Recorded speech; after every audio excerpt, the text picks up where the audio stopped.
Welcome to the Chronicles of Anoren.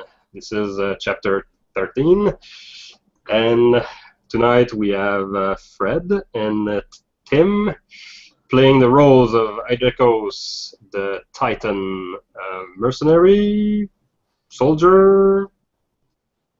Well, it's Merc. Mark is good. And Tim will be playing a new character named Phaedros Bastakas, a high man, which is pretty much similar to a Titan.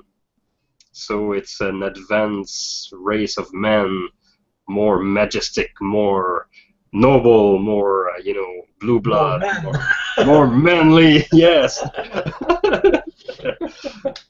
Yeah, pretty much it's a race inspired by the likes of Aragorn in Lord of the Ring. Men who are supposed to lead men. The Numenorians. Yes, something like that. Yeah. So maybe we could do a small recap of the last game. Maybe if somebody watched this and don't want to to go to 2 hours of pain and watch the last game, maybe Fred, you could do a little recap of last game.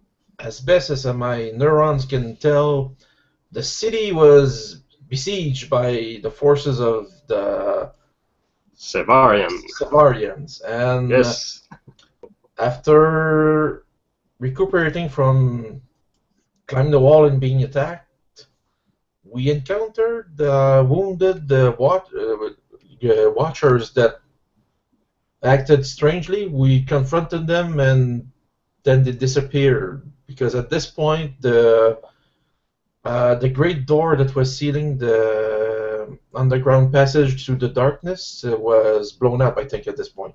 Yep. So the watchmen were severely in the eye of the authority to be questioned as to what is going on. I believe you were about to go outside to question these guys, and a funny thing happened. You saw them like running away, like. There was going to be a duel, but there was not duel enough. So, seeking these cowards, we hunted them and tracked them. I think it was Tim's character that kind of followed his nose to lead us to a church, I believe, because one of the crazy lady had a religious symbol. I think was it. I think Tim. It was the symbol of Tamasu. Yeah. Yeah, Tim. His character was hooked on Tamasu, I think. And Tamasu is the god of the sun, the father god, if you will. So we went into the church to find a lot of refugees. So it was very crowded, and seeking these criminals. Tim's character spotted them first, tried to understand what was going on, but then the new huntsmen came in to the ex-Lentineers that were now good and intervened because they had tracked them, and then a mass battle erupted. Typically, as Lord of the Ring would be a mass battle, so it was a fray of civilians and soldiers at the same time. So. And then the bloody battle began. So. Indeed. So me and what was your character's name? Was Akim. We went into the fray and lead the charge with the captain of the new huntsman, the dwarf captain, and we went under the church, followed them where they were the regroupment of these trekkers was, and we wiped them out. To a man. Well, except one woman. I think there were 7 prisoners, and then we chopped their head off. So. Yeah, the woman, she went missing. And good recap. think there was a cave that linked. The woman's name was Teresa. Yeah, Teresa. Yes, and then a lanternier, of course, a patroller of the Black Ways. So thanks for the recap, Fred. I would add that before that, there was a little prologue we did with two royal advisors. Yes. And during a meeting with the Queen, and the Queen is very pregnant, and she have difficulty to breathe and to sit still in her chair. There was a manifestation in the throne room. A creature of the dark manifested itself in front of everybody, pushing some guard with winds. And the name of that creature was Negura, the Shade Mistress. She claimed to be an ancient creature living under Garali, the city, and she basically offered help to the Queen, but in exchange for her help, she wanted to obtain land on the surface, a district of the city, to be precise. The district, the slum that is next to the Black Ways entrance. So the deal was very tempting, but the royal advisors suggested the Queen to not enter this pact with the devil. Well, one of them did. The other one of them. I did. Yeah, and this Nigura creature was saying like, you should make the deal. It's good for you. It's good for me. I will prevent the creature from darkness to erupt into the city. And at the last moment, the Queen just rose to her feet and did something magical, maybe to dispel the manifestation, and Negura just went poof in a cloud in a puff of smoke, and the deal was off. And she went into labor. and she went like, oh, my belly, oh. But we didn't explore that any further. So we will begin precisely 11 days after this massive.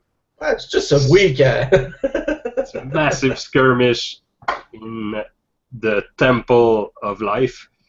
The Temple of Life was like, it still is a big cathedral for the followers of the gods of the old time, the old gods and stones. And having a big skirmish into this temple will probably taint it for several It was decades. the night of judgment. Yes, so much blood, so much. Still, 11 days later, no one will maybe have a mass or go to the temple to pray just because of the smell of blood and maybe still piles of gore in there.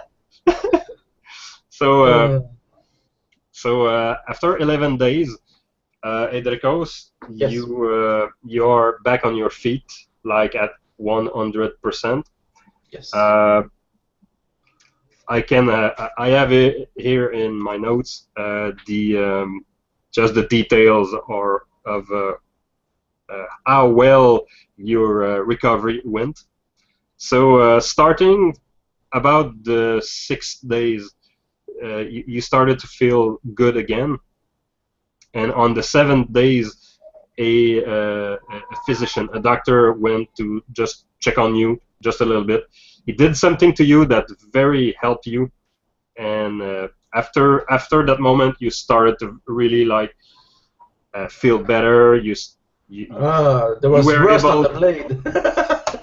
Yeah, maybe you had some infection, and maybe you just cut a part of your skin and just saw it back, and after from that moment you started to be better and better and better, and maybe Agim is at your side and he still looked like shit. He had a spear to his chest, I believe. He's so not green. yeah, He's more pale. he want to fight, but he cannot stand. Like he's still in pain, and sometimes he's unconscious. He's still in the he's barely into the positive hit points. So stay down, my friend. Heal. It'll take time. Yeah, well. everyone is so surprised by your resilience, how tough you are. Like you heal very quick. They're even more surprised at the calm that's come over him, and the realization that he can read, because he has one of the holy books of Tamasu, and he's been reading through this. Good for you. Excellent. So the rumors in the city are very grim. There have been many accounts of monsters roaming into the city at night. Yes. So not only now the Royal Guards and the Manhunters and the Overwatch and every organization trying to just protect the city from the Severian siege now have to deal with the fact that sometimes creatures will spawn into the street and start ravaging people, and so the Manhunter are slowly becoming monster hunter again. and some people who had previous experience just on the surface now have to learn fast the skill to fight monsters into the street. It's one more concern for the queen and her advisors and the military leaders, and one more concern on the pile. But after that moment, you got up. You had a message from somebody into the healer's house. Somebody went and fetched you, Adricos, and you received a message that Captain Dragonfist would like to see you, if you're still one of his men. But of course, I've never left. I was always his man. So I pick up my things and do a double arm salute to Akeem on his bed to wish him well and heal faster. We're gonna need his blade. He nods his head, puts his fingers on his forehead, and he reaches into his pocket and he pulls out one of the talismans, one of the icons that he took off one of those dead traders, and he says, "Wear this. It will watch over you." So I take this small thing, big skeptic, but it's an act of friendship, so I nod to him and pin it on my shoulder pad and close to the neck, and I say, "Be well, my friend." He has dozens of these, actually, and he's been trying to find worthy people to give them. Because he saw it as a great dishonor that these traders were wearing them, so he thought he took it upon himself to try to find people worthy of wearing them. That's excellent. If you deem me worthy, my friend, I'm honored.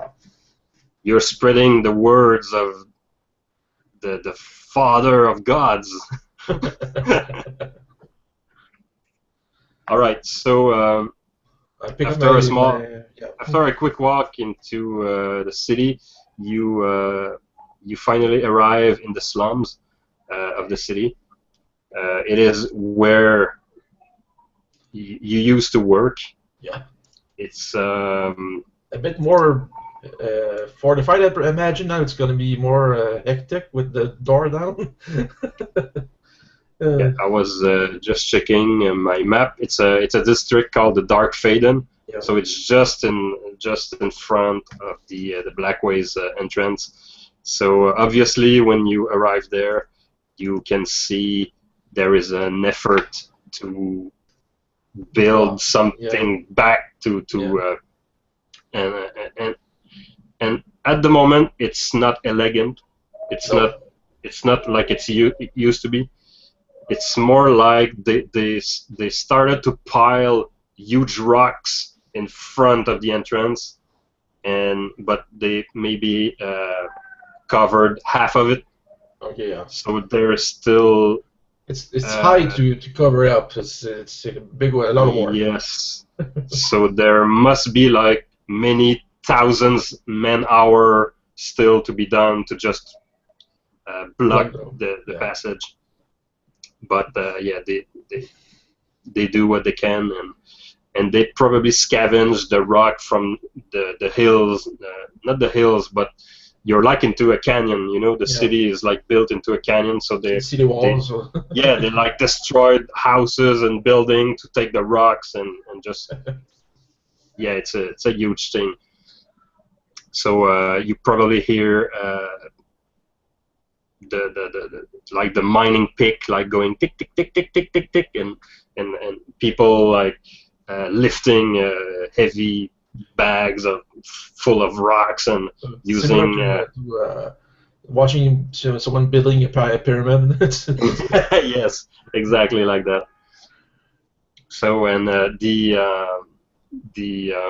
headquarters building you used to work is like damaged, and it was damaged by the explosion. So you go there, but Captain Dragonfist still have his office there, and you go inside the building. You do all the little zigzag to go to his office, and once into his office, you see that there is part of the wall behind him missing, but he still have his chair, like just for the symbol of it, like I won't move, man. This is mine. So once I reach the door frame, I kind of knock and say, "Captain." Yeah, boy, come in. So, I just look at his office and I say, "Well, you did want a bigger window."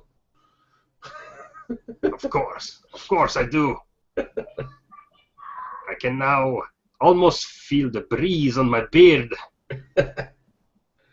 So the dwarf welcomed you into his office, and in the other corner of the room there is a huge man there. Maybe Tim could describe him a little bit more. Yeah. One word. Yeah, I'm gonna show it to the viewers. He looks at his what, 50s or 60s? Well, he looks probably in his 50s, but he has the look in his eyes says he's much older than that. The piercing gaze, the knowing look in his eyes. He stands about 6'7". Oh. And he with very imposing look, lean figures, and he leans on a trident that he has in one hand. And he's standing there almost motionless, so it's almost like you didn't see him at first because he was so motionless. Yeah, like a statue. Yeah, he's wearing very dark green robes. It's like he has nothing to say to either of you. He's just standing there waiting for something worthy of his attention. Huh. Yeah, so he's very tall and can almost look straight into your eyes. Yeah. So you feel like in good company. So just make a head nod. So it hasn't talked yet. So I just acknowledge him by a head nod and turn my attention back to the captain. Maybe I should present yourself. This is Mr. Bastakas, Phaedros Bastakas. Mr. Bastakas? He turns to both of you, nods his head, and still doesn't say anything. He joined our effort to fight off the monsters lately. I cannot call him one of my men, but he might as well be. And he was very useful with his let's say, occult talent. Ah, one of those. Okay. I have not stepped foot in this city for over 80 years. This is all... The way this city is arranged is different. Oh, Well, it's more hectic now than 80 years ago, I think. you have chosen very, you have chosen the moment to come back to the city. Maybe, maybe you could have be sent by the gods. I was, for the last 60 years, in isolation upon my island, communing with the spirits of the deep, the water elementals. You do not know how long it takes to have a conversation with one of these for them to impart their wisdom. And this was my task. I have not spoken to another mortal since this moment that I have come in contact with you. So forgive me if my courtesies are not up to date. I take no offense. But I still look, my eyes turn to the captain saying, the hell is going on?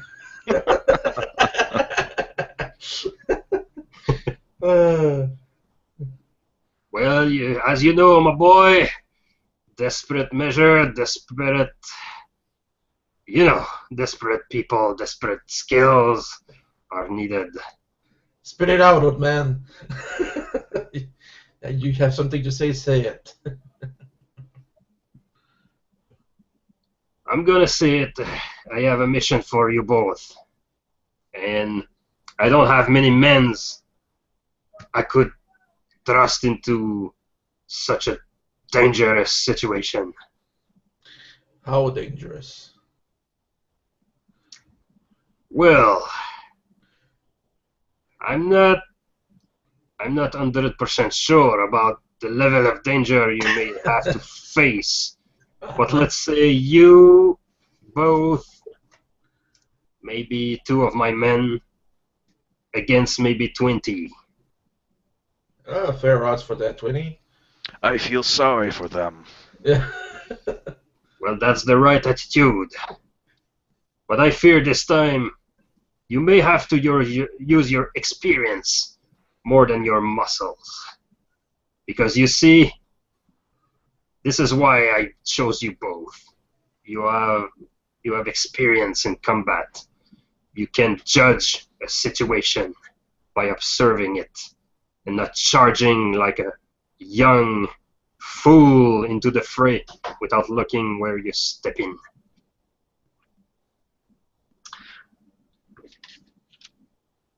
Let's go into the important details of this mission. Mm-hmm. So I have received intel that while we were busy fighting the Lanterneers inside the city and repelling the Sevarian siege outside, the Grey Wanderer is still plotting the demise of the capital. Of course. Problem is, as you may know, the Grey Wanderer is and was once the headmaster of the Overwatch. Yes, something to do with the mask, I think. Something cursed. Yes. The Overwatch on the ground here was charged to patrol the Black Ways, but the Overwatch over there, and he points upward, and you can see a big building above your head. The Overwatch headquarters was more about knowledge and dangerous knowledge, and there's not so much other ways to say it, but the man who betrayed the city is also one of the most knowledgeable person in Anoren. So, Captain, are you asking us to go and kill the Grey Wanderer, or? No, No. you would be killed. He is in the heart of the army outside. You would stand a chance. No, one of his acolytes, a fellow named Raken, is busy these days. Busy building a weapon as I'm told. I am told that while he built this weapon, I have no idea what could it be. Siege weapon? The Grey Wanderer have dispatched discreetly 3 of his most competent warriors to watch and protect the operation. Okay. To me, that indicates that the weapon may be worth it. So we would like, and I'm talking from all the intel I've received, we would like this effort, this operation to be sabotaged and this Racken fellow stopped. Okay. What is We the know- nature of this weapon? Excuse me, I have a fly in my ears.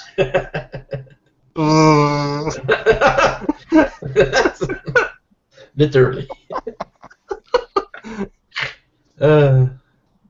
What have you said, my son? What have you said? I have said, what is the nature of this weapon? Ah, you see, we can only guess. Me think might be something related to ancient history, maybe something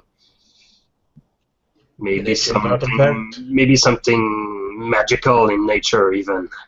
That's one of the reasons I chose you, Phaedros. But I don't know. I don't know what it is, but what I know is that the Grey Wanderer spent 3 of his most formidable warrior just to watch a guy building this weapon, just to make sure he's doing it. So it may be a wild shot, even for the Grey Wanderer, but if this succeed, we may lose the war. And if it's just an hoax, you just lose 2 men, so it's not too bad. Surely you could escape such a situation. I'm just saying. Of course we'll escape. But if it's fake, we'll do our best. Nothing is ever lost. Yeah. Truly, otherwise I would have fled on a ship. I've heard lately that a dwarf, a powerful dwarf, went on a ship. I was ashamed of my race when I heard that. Fleeing from battle.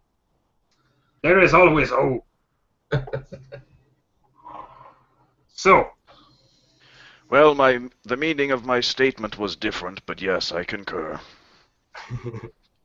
so he fetched a map of Anoren. Yep. And he point the blue dot you see, and he goes like, we know that the operation is located 1 day southeast of Anoren, of Karali. It's a camp located in some rocky hills. It's hidden from prying eyes. But there is a tent that, I am told, emits a malodorous smoke where the project is being held. Like a forge or something? It's a tent. Yeah. It could be a forge, but Huh. it's too hot. Maybe the tent would burst into flame. I don't know. Yeah. Well, So you should go there and try to stop that operation. I don't know about my friend here, but we could, to be more discreet, follow the waterways, the coast to close to Kafri and get off land there to get behind them. Oh, if you believe that a ship would go faster, we have a budget for you. I can spare 1,000 silver piece to anything you'd like. a passage on the ship, equipment, and I have 2 men if you'd like to use them. New blood or veteran of last week's raid? How far Well, is this camp from the waterways? well, judging from the intelligence, you would have to go on camel to go efficiently. But it would be more discreet to go off the coast and then go by land. If there are spies, and I'm sure there are spies in the city or outside, they could spot us. Would have My guess is in those rocky hills, yeah. water must be rare. Yeah. So if there is a waterway going nearby, some eyes must be watching it. Yeah. So that would be one way to go faster, but this mission is not about going fast. It's about destroying the separation, maybe coming in complete surprise and hit them when their pants are down. Or we could go towards Mimaru, and then double back to go behind them. Or take your suggestion and take a ship down coast from Karalhi towards Kafri, and then come up from underneath.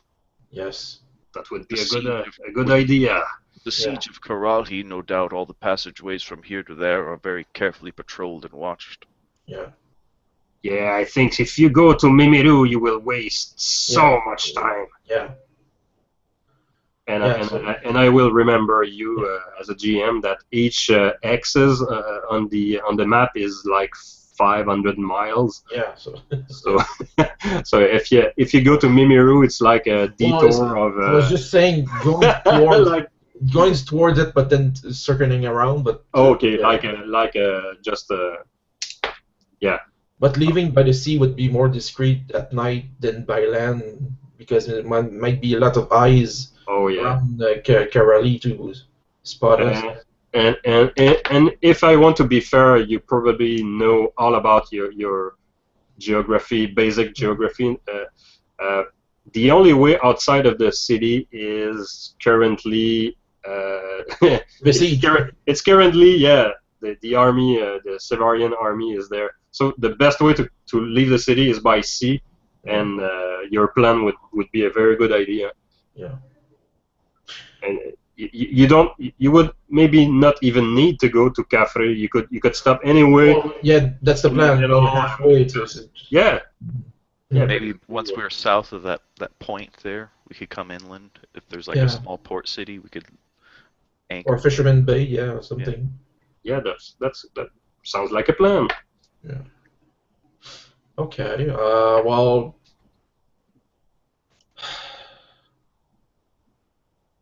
I think small kegs of powder, if you have some to spare, could be useful if we have to destroy or damage. You take out a feather and some ink, and you start to jot down what you need. Okay. Like there's no limit. Like, okay, keg of powder, and what else? Large colored sand cloaks. To hide our movement in the desert. Do you have suggestions, my friend? You must forgive me. It has been so long since I have been on this sort of expedition, and I have been self-sufficient for so long that I cannot think of what provisions to take along this sort of inland. Dry ration would be the most efficient since we'll be in the desert. Yes, we will not have the sea to give us its bounty. No. Water we'll have water jar to carry. Let's say 12 days of water and food. Yeah. For 4 men. Yes. Besides that, I'm at a loss to. Well, What are the qualifications of these two men? Well, here's the thing. These guys are surface dwellers, you know. They were part of the Overwatch Guardian. Okay. And both were training to become one day royal guards. So they are very loyal and they have it in their heart to serve the queen. Okay. They are not green, if this is what you ask. They are very good at what they do. And what do they do? Well, they have a sharp eyes and they have at least 2 monsters each on their body count. Are they good with a bow or? They are mostly spear users. Okay. So extra spears to or complement of weapon. I thought I chose them both because not of their skill with the spear, but for their ability to move silently and their watchful eyes. Good, good. All except maybe 10 more throwing spears to our equipment and rope and maybe hooks to if we have to climb somewhere or. That's done. And that would be. Oh, well, we need mounts when we get off land, maybe to once we reach land. I was about to suggest horses, but Yeah. you look at your frames, your build. Maybe camels would be better. You need horses from my homeland. Here they're sort of small. Yes.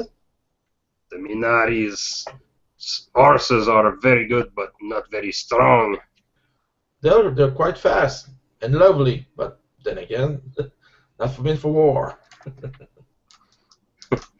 I As have a no fondness with camels, but if you insist, I will ride upon one. Well, they're beasts of burden. They'll help us trek the desert and then maybe come back. So. They are ill-tempered, foul-smelling beasts of burden. As a funny side note, I was reading the GURPS Low Tech, and there is actually rules for camels. For playing a camel? So, like riding a camel, Okay. do you ride between the humps or behind or in front? There is penalty if you're just on the head, and you have like the stats for the little stick. You have to see. I was like laughing all by myself. You have to see. I'm gonna photocopy or print screen it to you, Tim. It's a good read. How to own your camel. Yes, I must have a camel session if I can. Okay, so he took note of everything. A powder keg of powder keg, tarps with desert color, 12 days of water and ration, ropes, spears, and camels and hooks. Yes. Besides having a sniper rifle, and that's all I can ask for.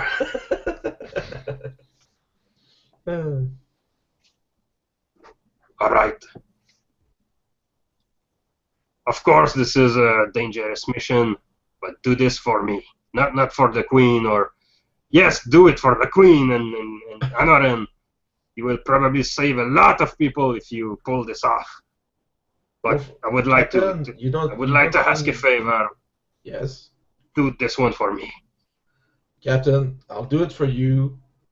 I'll do it for maybe what the Queen may ask. But I haven't had this much fun in years. And it hasn't had my blood pumping since 30 years back. So, I gotta admit, there's nothing like a good war. There's nothing like it.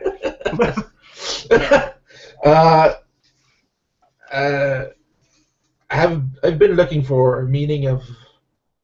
We all have been looking for a meaning of what to do with our life, and think I've found my path, and doing this is maybe why I found my way here. So Do this for me, and I will make sure that you will rise into the ranks of this new organization.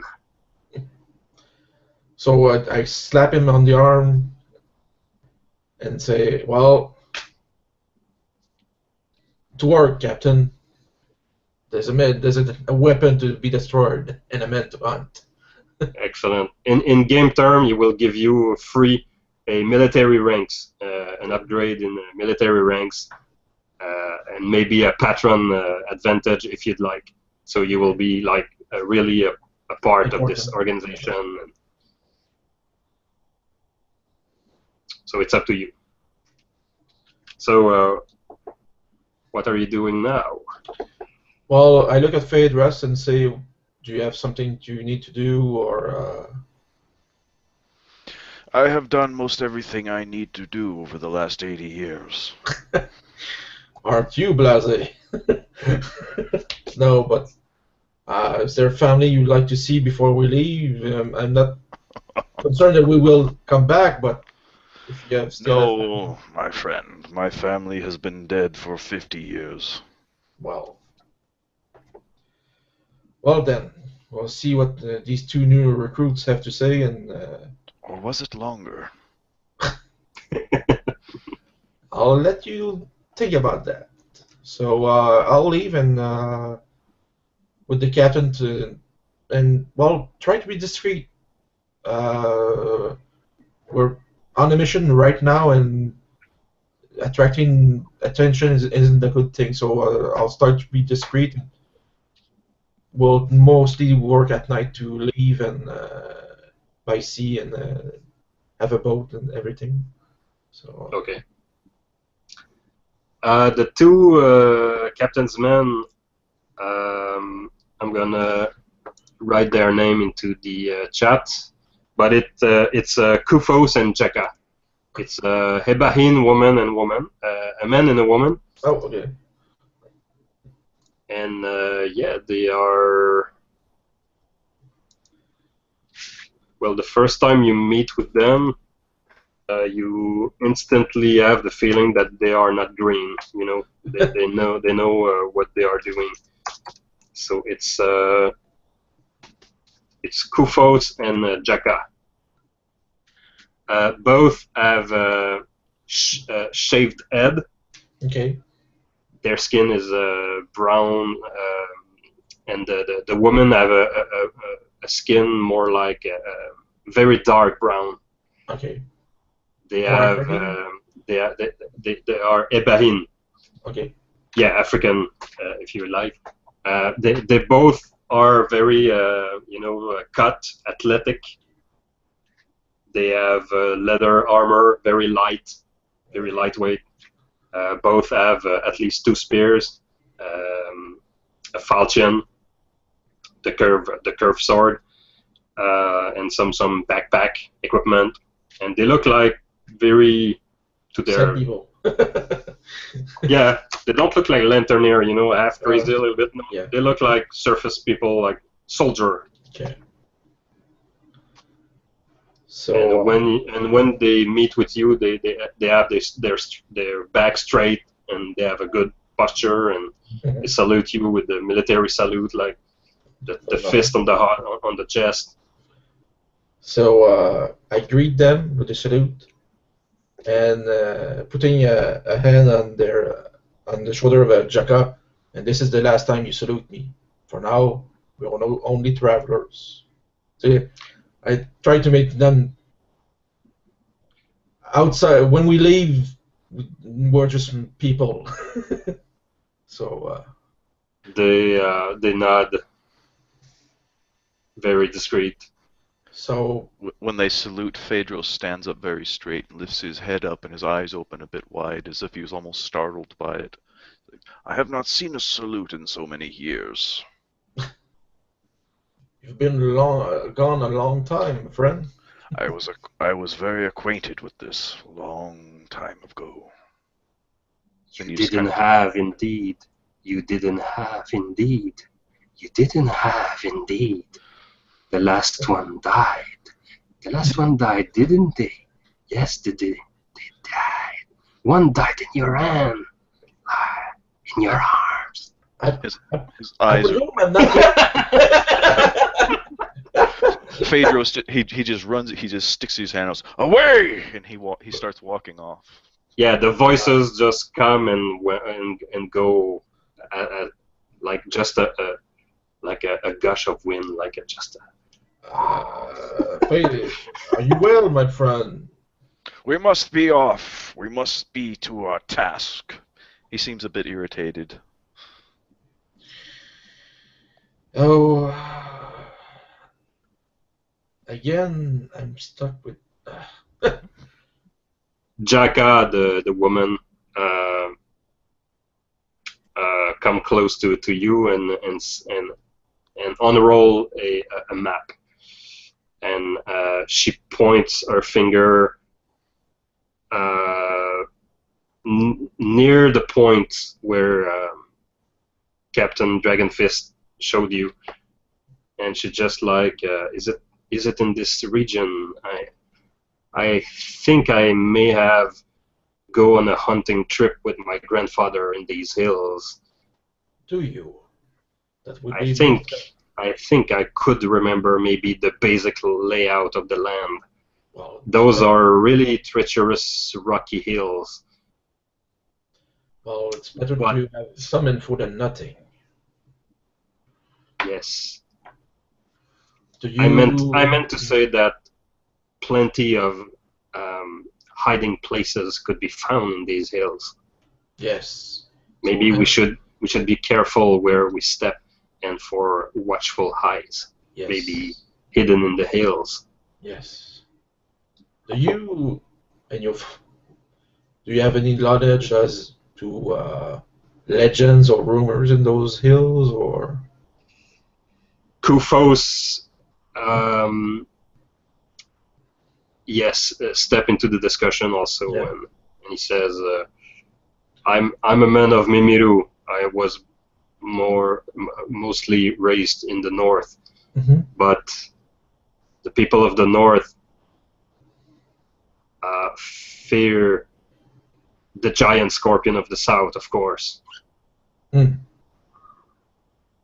Then, as you may know. Yes.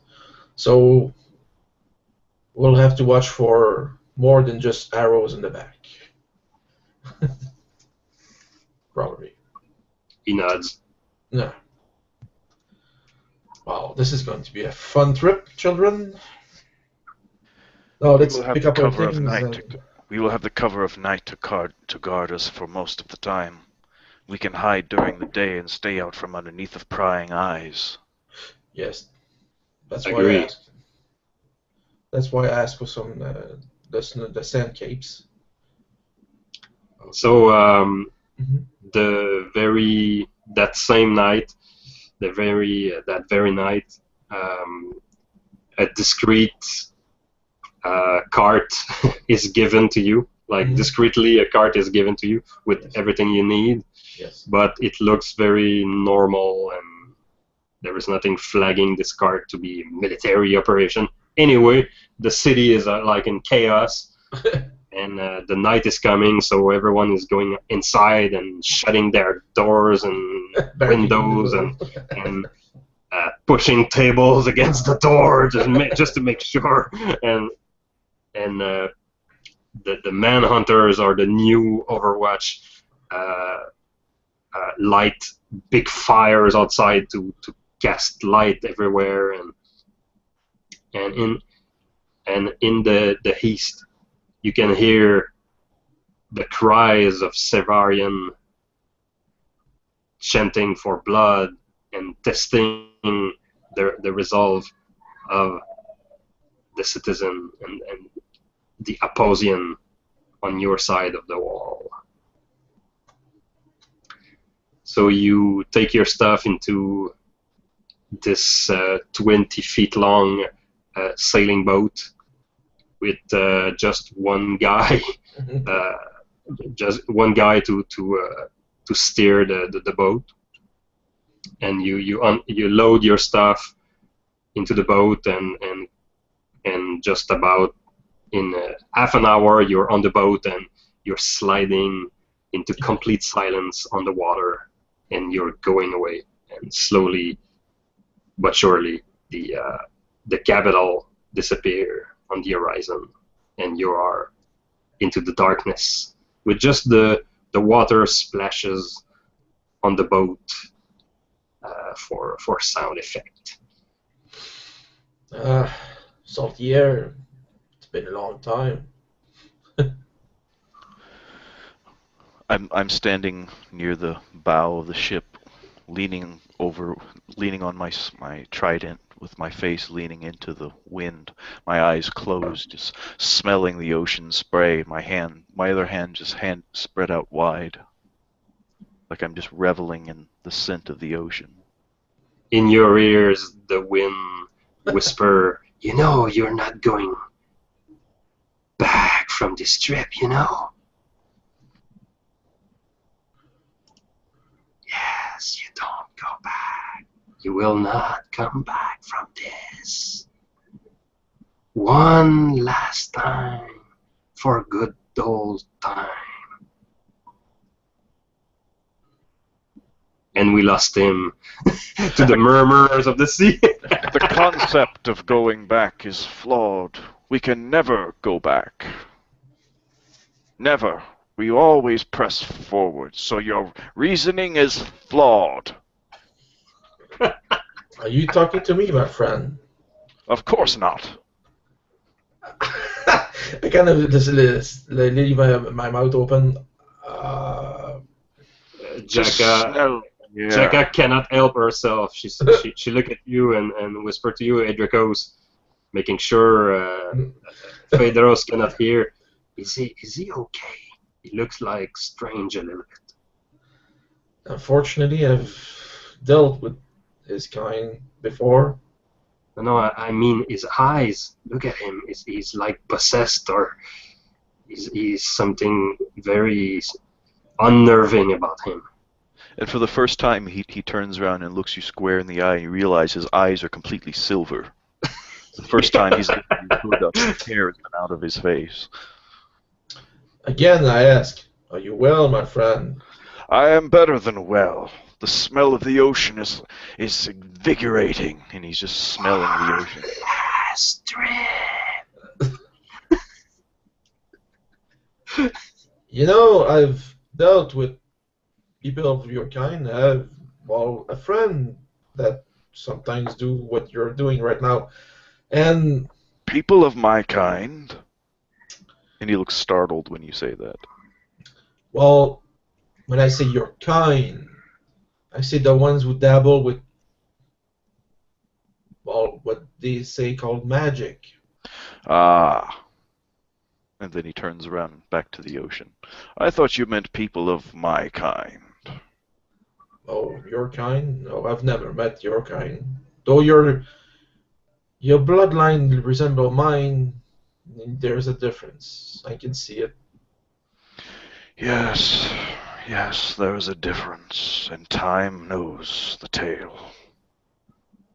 Kufos is having his hand in a like a little bowl, and he's eating sardine, and he's like, "What do you mean, your kind and your kind? You both are giant men. You look the same to me." But our blood is different. How so? You're both giants with big hands, like my head. What do you eat to grow like that? I want that. Well, you'd have to have dwarven blood in your lineage. Dwarven blood? Okay, okay. I said nothing. But seriously, it's more of a blessing for my kind than him. I don't know what's the story for his human. Tales of us were told amongst your people. I believe you called us high men. Yes, that name is familiar. But the title means nothing to us, but we are just men. Jekka smiled like, oh yeah, I've heard of high men. And Kufo said, nope, doesn't ring a bell. Sorry, you're just both giants to me. So I just lean over and take a bowl of sardine myself and say, just have to eat some more.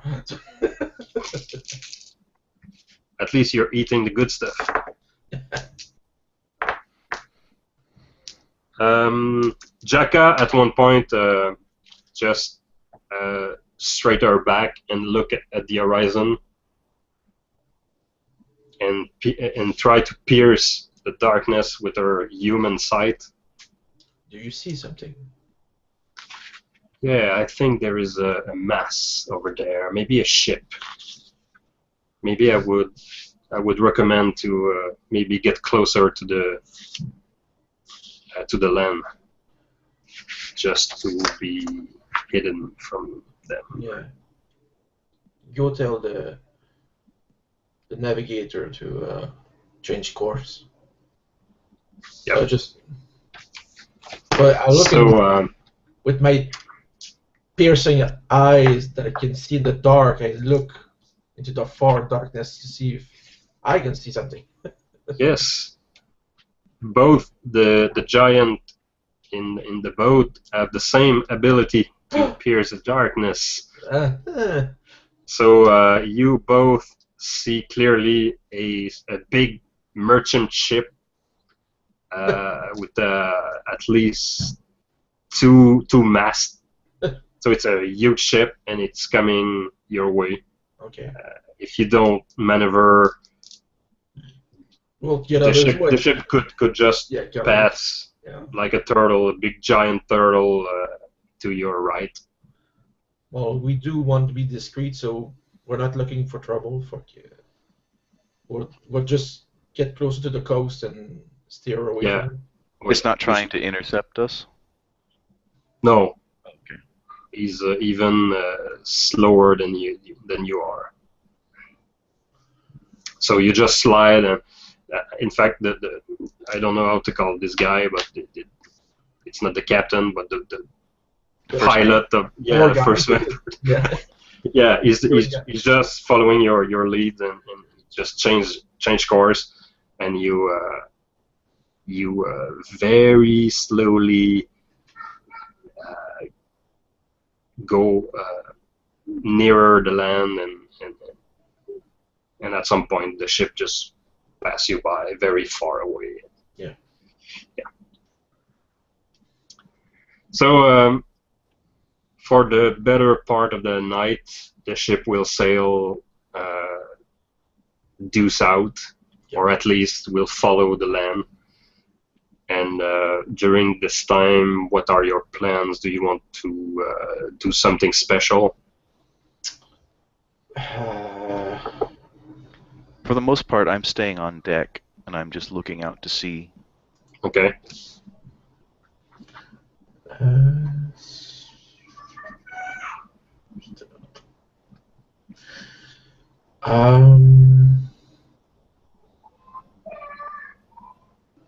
I was just looking at my skills if I could do something worth mentioning, but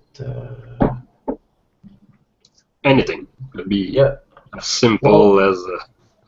It's more looking at the quantity of the powder keg that we have, and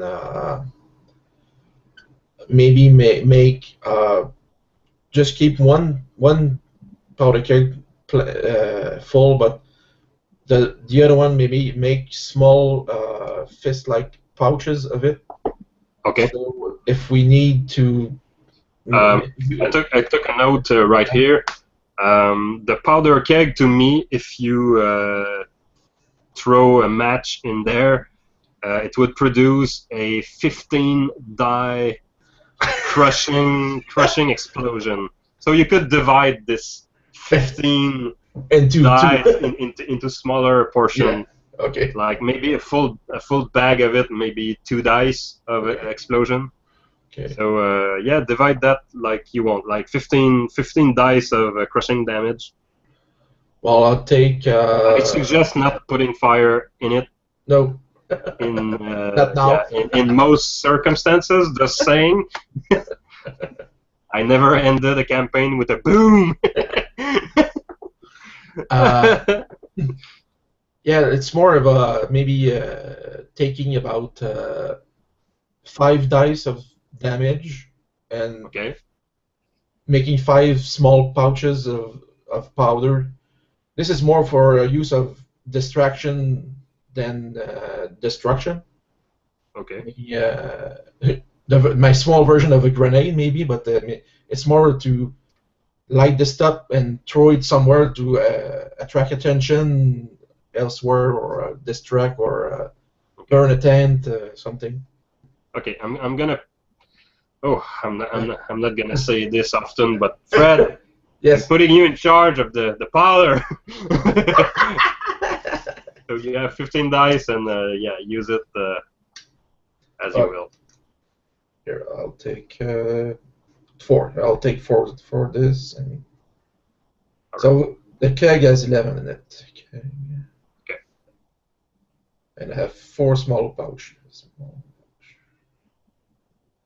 All right. So could you give me a first roll to test your HT, your health? You could change this for your willpower if you'd like. So it's either your will or your health. I'll go with my health. Okay. So it's 3 dice. Yes. And it's perfectly fine. Perfectly fine. All right.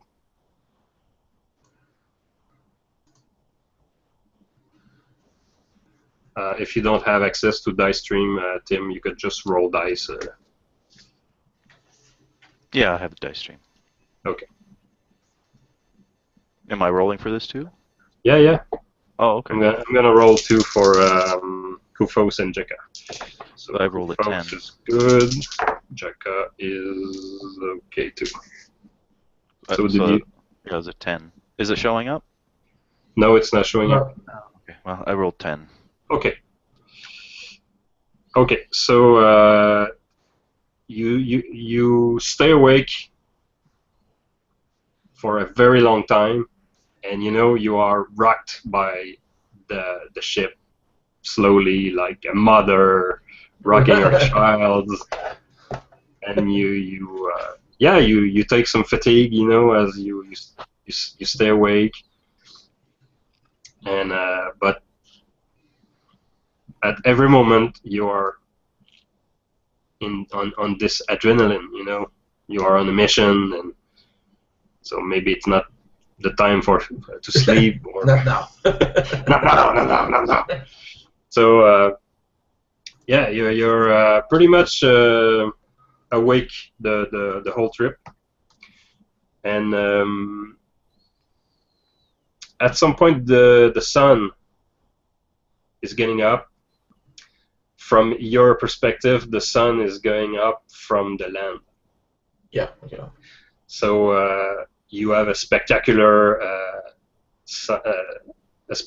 dawn over some mountains, and suddenly the sun appears. So the sky is orange, and it's very beautiful. Kufos' first morning task is to fill his belly with some fish and some rice and peas, and so the captain of the ship, or the owner of the ship, is well, he's pretty discreet. He was paid to be discreet, but he mentioned something to you. He say, "Excuse me. You see the large rock over there? Yes. On the other side of that rock, we will cross a very common merchant route, and if we continue in straight line, we will we will reach Caffrey maybe by afternoon. So you told me you would like to get off the ship at some point. Then take us to this rock, and we'll take off from there. Okay, it's just my suggestion. It would be more discreet to get out the boat just before that point. You know, I just want to do my job. You don't have to say anymore. Properly. Seb, did we have camels at this point, or I'm just asking?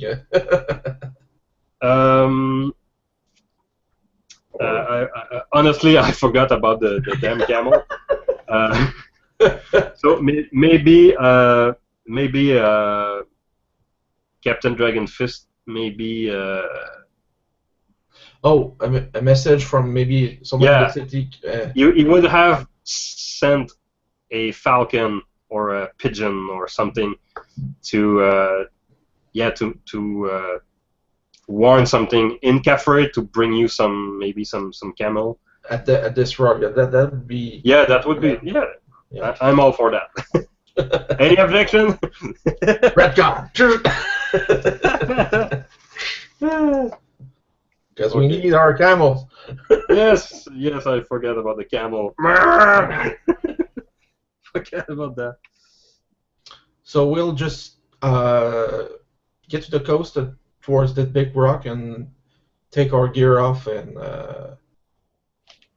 kind of make a small little camp there to wait for our contact with the camels. And okay.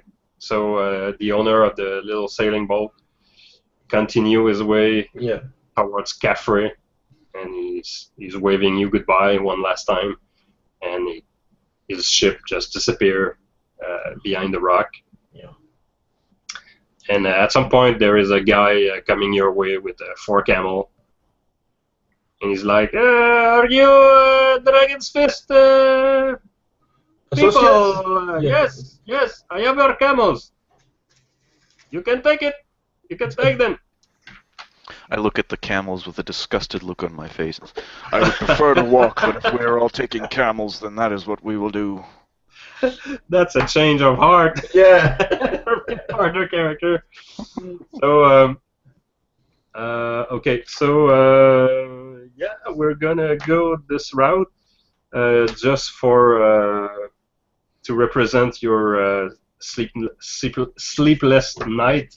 Mm-hmm. You will each take 1 fatigue point. So your fatigue point pool goes down by 1.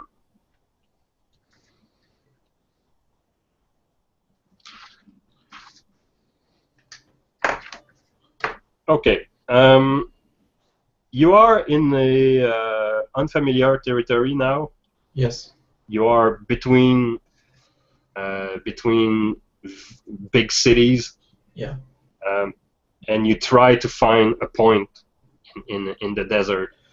I'll let Jekka take the lead from here. She's a bit more native in this part. Maybe something's going to be refresh her memory in these directions. So we'll let her take the lead, and we'll follow for now. I'm following and letting her take the lead, but I'm also keeping my eyes on the stars and the direction that we're going, so I'm also trying to navigate as best as I can. Okay. You do have in area knowledge Anoren Phaedros. It's correct, right? Yeah. At 13. Yeah, I also have navigate land. And you also have navigation land. Okay, I'm gonna roll a secret roll testing this ability. I'm gonna take navigation land because it's more what you are doing right now. You try to find a specific location in the desert using what the intelligence Dragon Fist had. So direction, landmarks, and such. So I'm gonna roll that, but it's a secret roll, you know. And I'm gonna roll 2 for Kufos and Jaka. Just a moment.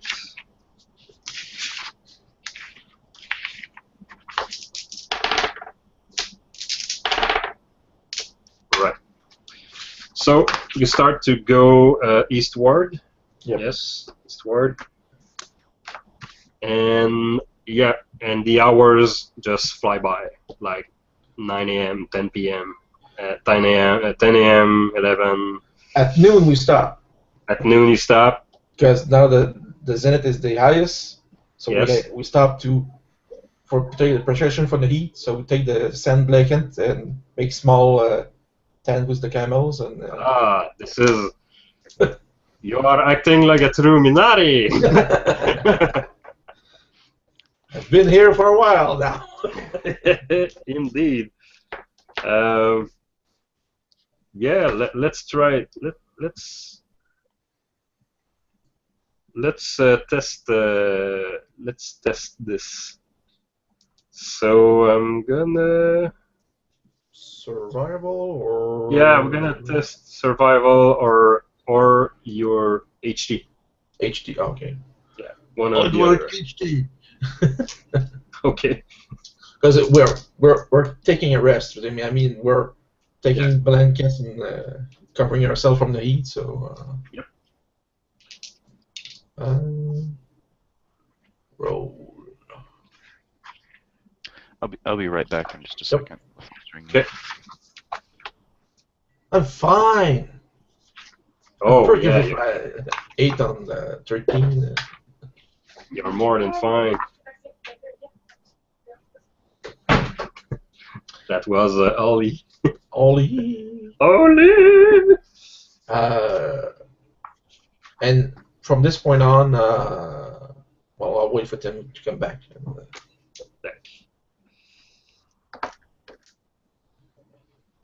Well, Kufos must be one of the native of the land.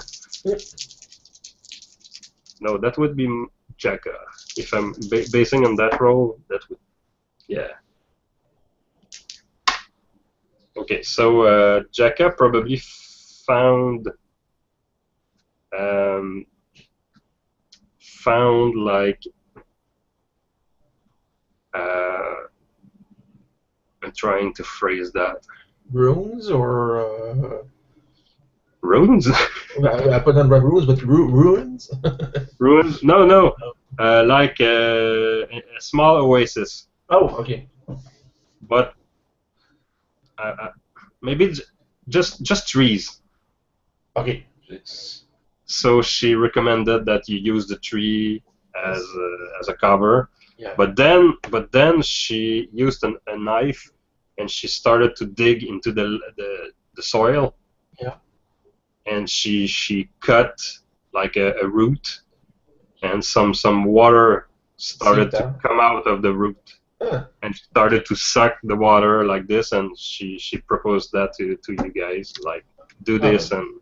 I'll save some rations. So. Yeah, and she found a good place to do that, wow. And it worked. And while you are drinking, she talked about when she came with her grandfather to hunt in these parts. She did that, and she nearly forgot it how to do that. When she saw the tree, she had a flashback like, oh yeah, we could do that. So Jaka just found a place to just to relax under trees, and she found a root into the soil, cut the root, and water started sprouting from it. So like a free drink. Okay. And she told that she remembered doing that with her grandfather when she was younger.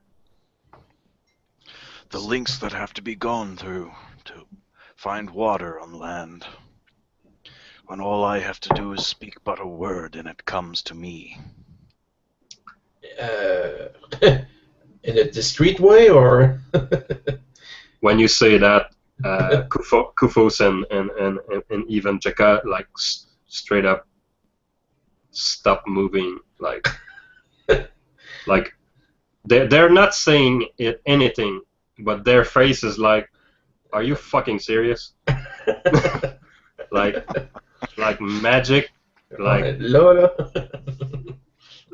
stop shitting us, and, and they continue to just do their things and just like, come on, man. We're stuck with a crazy old man. At this point, we'll wait till dark to move along. So Okay. we're going to rest from noon till the sun goes down, and then we'll start more seriously our journey towards. Okay. If any of you sleep during that period, you could remove your fatigue point from. Yeah, I'll sleep through the heat of the afternoon. Okay, that's a great idea. We'll do that too.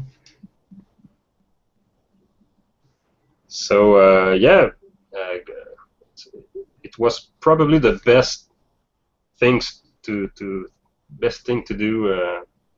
was to rest before crossing the desert. It's a very good idea, and I recommend maybe Adrakos spend 1 point in survival desert maybe at the end of the game. Maybe. Yeah. Yes, it's a suggestion. I'm still alive. Yeah, I'll do that. Yeah, that'd be great. If we go to an island, I can use my survival skills. I'll try to find one for you. And also at this point, before we start our journey at night, with the cloaks that I had, the captain for us, I start to wrap myself more to look more like the Minaris, or okay. to stand out less with the horn hat and everything. So okay, like to be more like a desert traveler. Yeah, and not a super badass. Yeah. Horn helmet and everything. Well, in the games before that, I shaved my hair and beard, so I can just not cover my face and tan. So you just look like a oversized Minari. Yeah. Okay. Like oversized, not just tall, tall.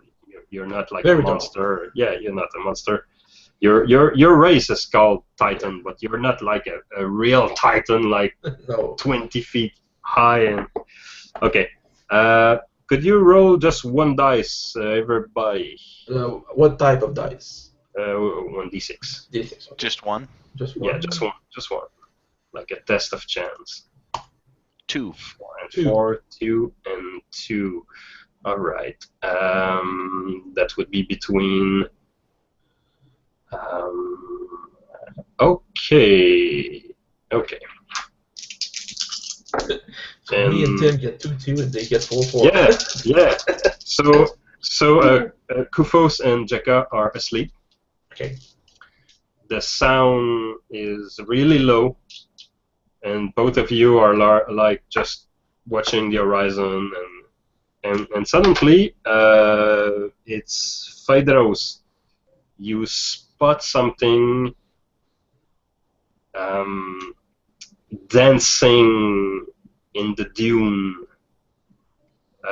between a mirage and the sand. You see an image dance a good 100 yards from your position.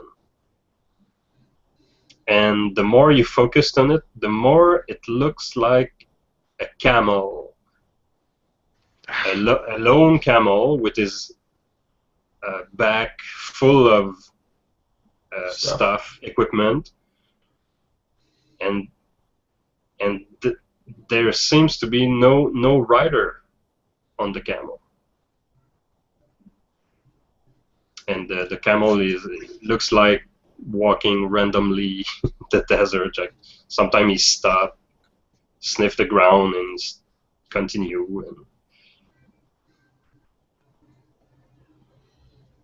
So what are you doing? Am I seeing this, or is it just him? Yeah. It's Phaedros. Phaedros who see that. It's Oh, you. I thought you said Idricos. Okay, I'm sorry. No, Phaedros. Oh, okay, so The I'm. crazy guy. You had to have first names ending in a hose. You had to. I didn't even think about that. It's all right. Okay, so I'm just gonna stand there and stop. I'm gonna raise my hand up to everyone and say, "Look!" And I point out over towards where the camel's at. There's a lone camel. It seems to have lost its rider. Kufos and Jaka, yeah, they awake, but it took them like maybe 3 seconds before being like, oh, what is it? Stay calm. So I'll just make a sign to the two of them to be watchful, and I start to walk towards the camel with a flask of water and kind of pour some water in my hand to. I see it. It's a camel. It Yeah. looks like a camel. So I'll just kind of walk tranquilly, but in the direction of the camel, not too far from the camp, but Okay. towards it, and then I can pour some water in my hands to kind of attract it with the smell of water. What are you doing, Phaedros? I'm scanning the horizon. I'm looking for anyone else that might be around anywhere. Okay. Just in case it's a trap and someone's trying to draw our attention to there and they're coming up like over some berms or hills somewhere. At that moment, the voices are coming back, saying, Look more closely. Phaedros, look, open your eyes, your magical eyes. My eyes are open. And just as you finish your sentence, you notice something strange about the camel. It's dragging something behind him. Idricos. Careful, it's dragging something behind it. That could be the rider. After a moment, you start to see it. The camel is indeed dragging a mass behind him. And of course,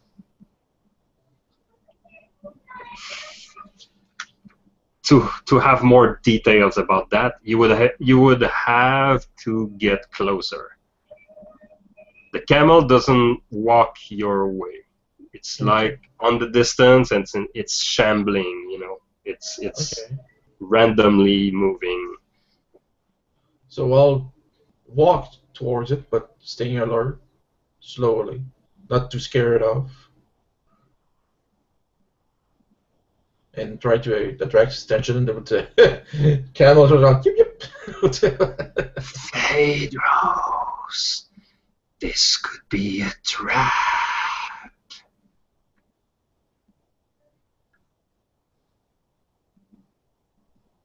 It's a trap. It's a trap. It's a trap. Careful. It's a trap. The two. Kufos and Jekka like go to the ground and their spears and like a trap. Well, Idrakos is too far. We cannot alert him now. I get down off my camel and I have my trident in my left hand and I just start crouch down and I just start moving swiftly towards Idricos. And as you do that, Jekka just look at her companion and says, "Oh no, he's in the crazy mode again. It's all right." And she just rises to her feet and like, God, it's good. Just God, he's crazy, this guy.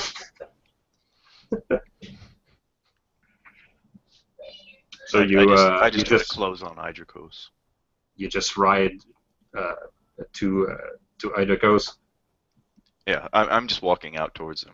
Okay. I got off my camel and I'm crouched down low and I'm trying to move out towards him. Okay. Okay, so he just he come to your side. Careful, Idricles. This could very well be a trap. A trap, a trap, a trap, a trap. It's a trap. Well, so we're on the what? It's still daylight.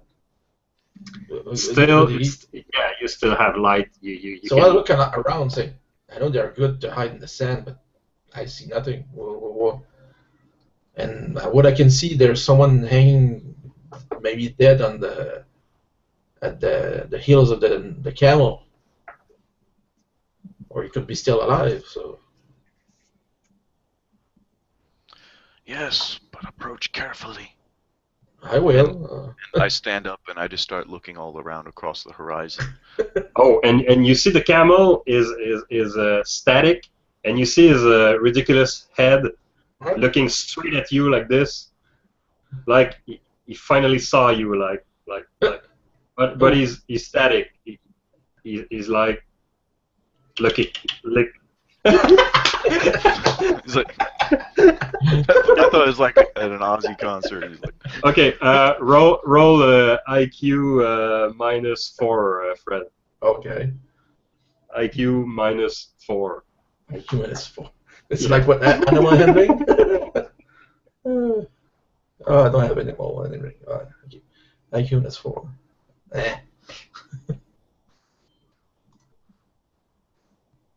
Oh, I was close. Well, anyway, I didn't get it. Okay, the camel make a step towards you and stop and keep looking like you, like this ridiculous face with big eyes and he's like chewing on something like. I'll still continue walking towards him, just slowly. what is around me at this particular time? Is he up a dune or just on flat sand or? He's he's on a dune, and maybe you have two dunes to cross to reach him. Oh, okay. So you have to go up and down and up and down and. So it's just like all sand here. Yeah, sand, some rocks, but just little, just like car-size rocks, but half buried in the sand, and maybe some trees, but it's very bare. Okay. Well, I'm gonna continue with him if he's moving towards the camel. Okay. Every time we get to the top of one of the berms, I just very carefully scan the horizon and everything down in the bottom. Everything looks fine. You stay alert, but your eyes sees only the desert and maybe some sand being blown by some wind, just doing waves. And you see this camel still chewing on maybe the biggest bubble gum ever, and but behind him you start to see more details about what's behind him, and it clearly looks to you now like a rider with his foot stuck in the stirrup and like being dragged by his mount. Damn, that's gonna hurt. Is Idricos wearing a helmet? No, I like the sand people with the scarf and everything. So you don't have a piece of canvas over his head. And okay. Do you have a shield or something? No, I have a knife at my belt. Okay. I look more desert-like. Okay. I mean, you don't have one hidden away anywhere? No. Oh, okay. I'm just trying to think of a container. No, but I have a meat shield just beside me. I'm just trying to think of a container or something because I was gonna think of creating some water and let it smell it. Oh well, I have a water jar that I was emptying in my hands. Gonna do the same thing. So. Okay. It take about 2 minutes. Yeah. With careful walking in the sand to reach this the last dune, and you have like you are on the lower part of the dune, and the camel is like over you, and he's looking like still chewing, but as you as you climb the dune, he start to like have a little recoil movement, like Okay.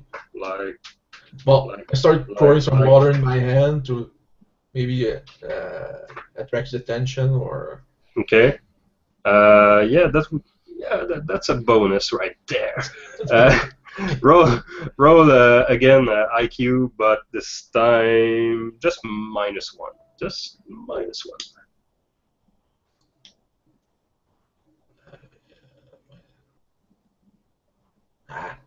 Missed it by 2. Okay, you start to attract him with water, and he's still walking backward. Okay. He's a bit. He's turning his body. It's turning its body. Oh. Maybe he will. Run. Maybe he could start to walk in the opposite direction. Yeah. He's not afraid, but he's not overly interested. You know, Okay. He's like careful, still chewing on something. As he's turning elegantly, do we see better what's hanging from? You see a hand. You see a hand in the dune. To see the rider fully, you would have to be at the same level. So he's higher than you. So you just see like a hand like this. Okay, so well, there's someone there anyway. Yeah. I don't have an animal handling or anything. Well, another good skill to buy. Camel taming. I can fish. I can fish. I can ride horses, but I have diplomacy. Conan had the best diplomacy with camels. Fist to the face. Yes. What was that? Fish diplomacy? Sandfish. So, what are you doing? Well, we're still gonna walk slowly up the hill to at least see what's hanging from the saddle. Okay. Stupid animal. How do you climb the dune? Well, we have to walk. I mean, we. Like a brisk walk, like a small run. Brisk walk till we get towards the top, then slow down, so we're not to spook it. Okay. Just making sounds like. There you go. All right. Okay. Give me for Phaedros. Give me a IQ -1 roll. That would be 12 to you. That's 7, 8. I rolled an 8. Oh. Okay. So you notice that clicking your tongue seemed to be not fun for the camel. Like every time you do, he's like, eh. Like he doesn't like that. So you stop doing that, and you notice that even if you're walking very fast toward him, as long as you don't make he's fine with it. Okay. Let's start with that. Okay, like Hydrocos is getting on his nerve, like. Got a big tongue. How far off is it now? Maybe 8 yards. Okay. There's no plants or anything nearby? No. Okay.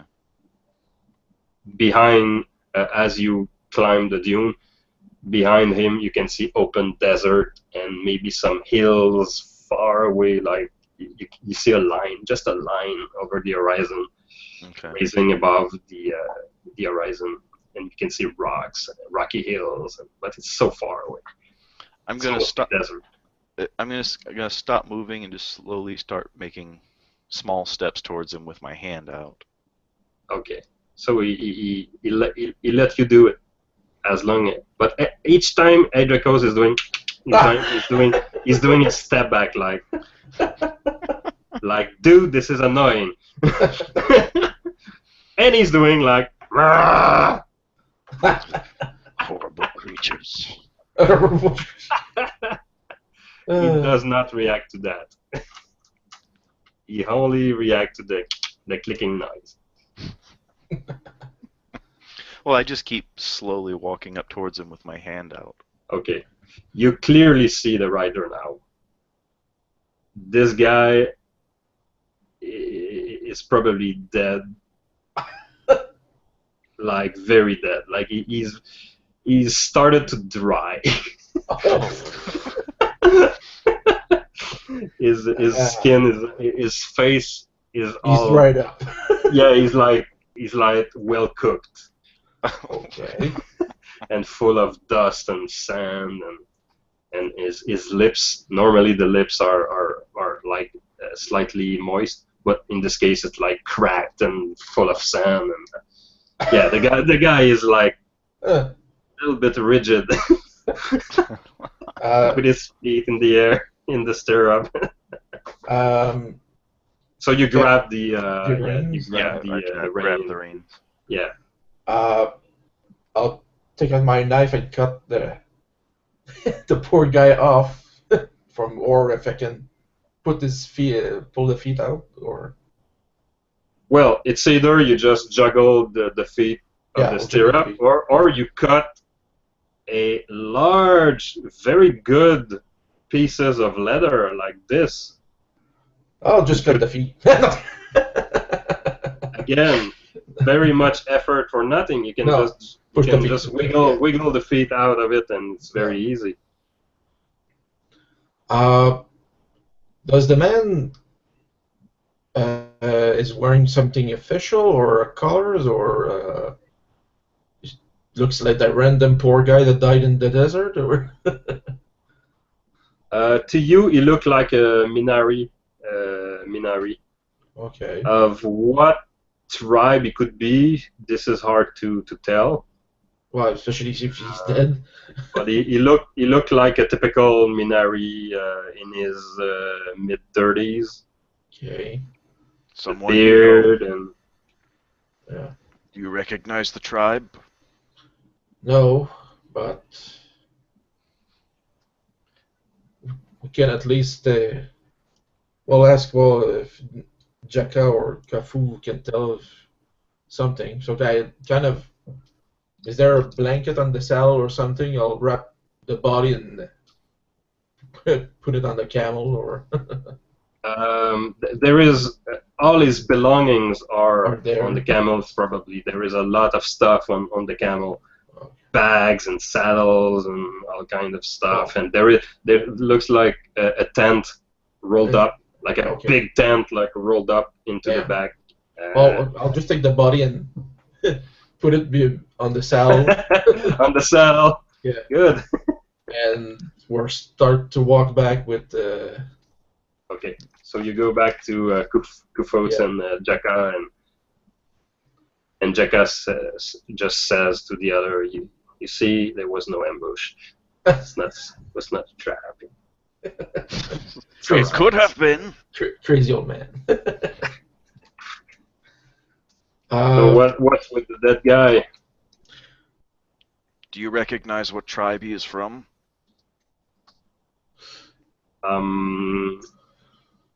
Jaka comes to the man, rolled up his sleeve, and suddenly you see a tattoo on his arm. It's Arabic-looking symbols, and she look at that and say, "Oh, he's from the or used to be part of the Crab Star." Crab Star. Yeah, it's a tribe of Minari. It's well known. Examine him, see how he died. He fell? Wouldn't die from falling on sand. Was he shot with an arrow? Well, to me, it's pretty obvious. He died of thirst. Well, that. Mm. Well, she. Well, could you move him and place him on the ground? Maybe I could have a look. I'm not an expert. Yeah. And you, Kufos, I could have a look too. Come on. If he has an arrow stuck in the back, that would tell us. Yeah. Yeah, for that you could. Everybody interested could make an IQ -4 roll to maybe have some sense of. The what and how. I rolled Yeah. 6, so that's under my IQ. Oh my god. Good lord. Okay, so Kufos and Jacob find nothing. The guy that doesn't have, he doesn't receive a spear or an arrow in the head. He just died. Heat stroke and fell off the camel. So to you, Phaedros, you have a pretty good idea how he died. You see the hand you saw like this into the air.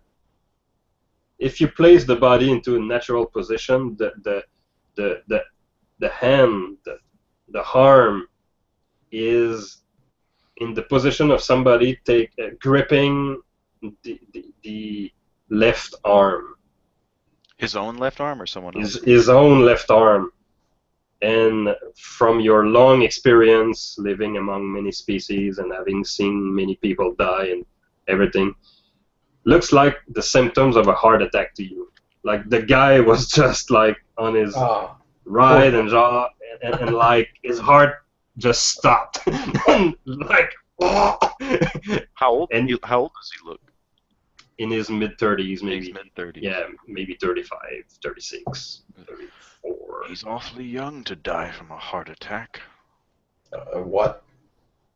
I point to it in the way he's clutching his hand. He's clutching at his heart.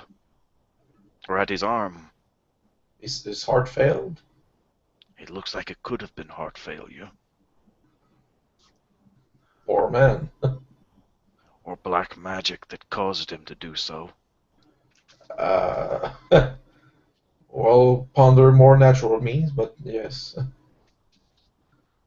I look at our two assistant. Is there a ritual we can do, or just bury him here, or? Yeah, maybe we should bury him and just maybe say something. Okay. Let's take him down to the bottom of the berm. I know the crab star would have a dance to celebrate his death and life in the afterlife, but I will not dance. she flatly say, No. I will not dance. We're on a mission here. So I go down to the bottom of the berm, and I just motion for them to start coming that direction. And I raise my hands up, and I just start moving them around like this. And I create a jet of air, at least I'm attempting to try to dig, just like blast the sand away to create a hole to put them in. Okay.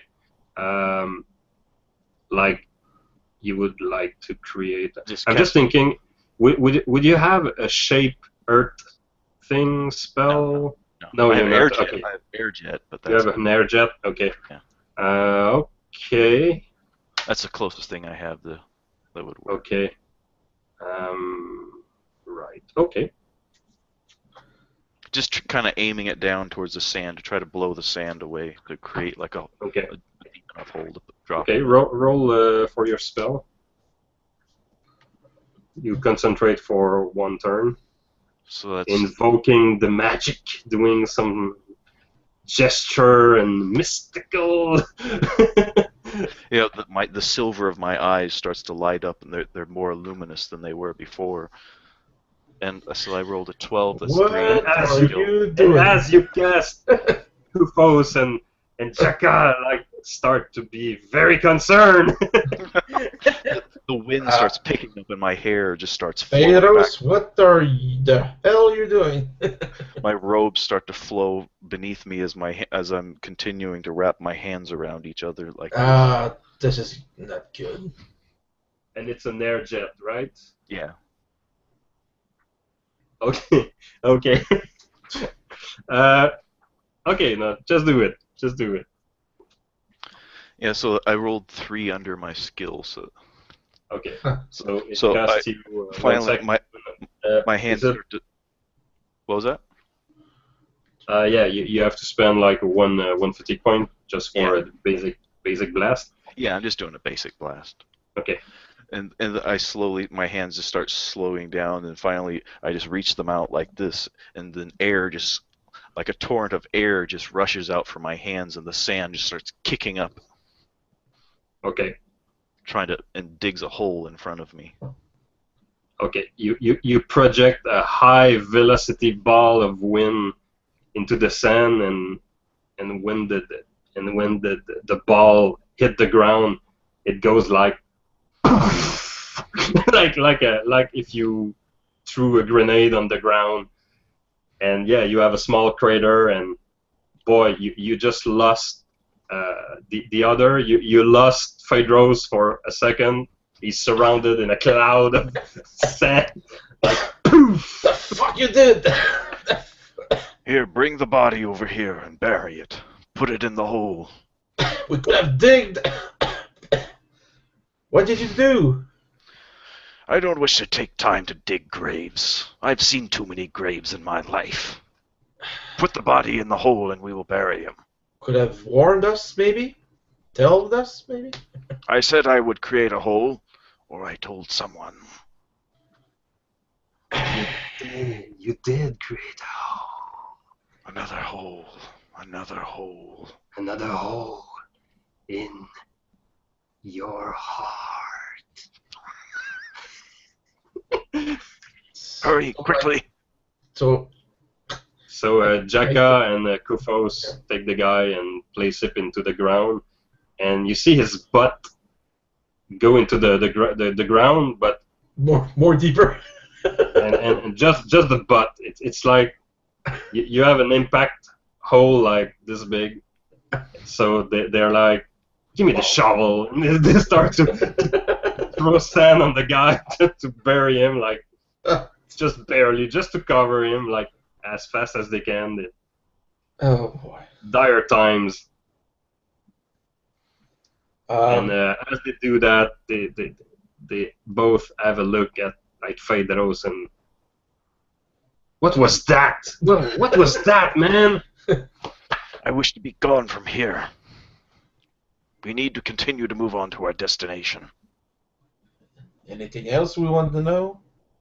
On one moment you say we knew we have to be cautious, it's a trap, and next thing you know you make a big boom in the sand, giving our position. What are you doing? If it was a trap, they would have sprung it already. And Whoever what it was, was that magic? whoever affected him with this dark magic to kill him, to crush his heart, could be nearby. We need to find them. Are you sure about this?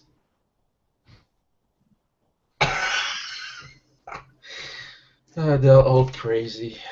So they continue to bury the guy like, boy, oh boy. And the wind speaks to you once more. There is a spy in your group. There is a spy. I just stop and turn around and fold my arms over my chest, and I'm just looking at all three of them. I'll go and inspect the camel of the deceased. Yep. There was a 10, but I'll scrounge, see what, maybe he has something useful in there, but to see what there is.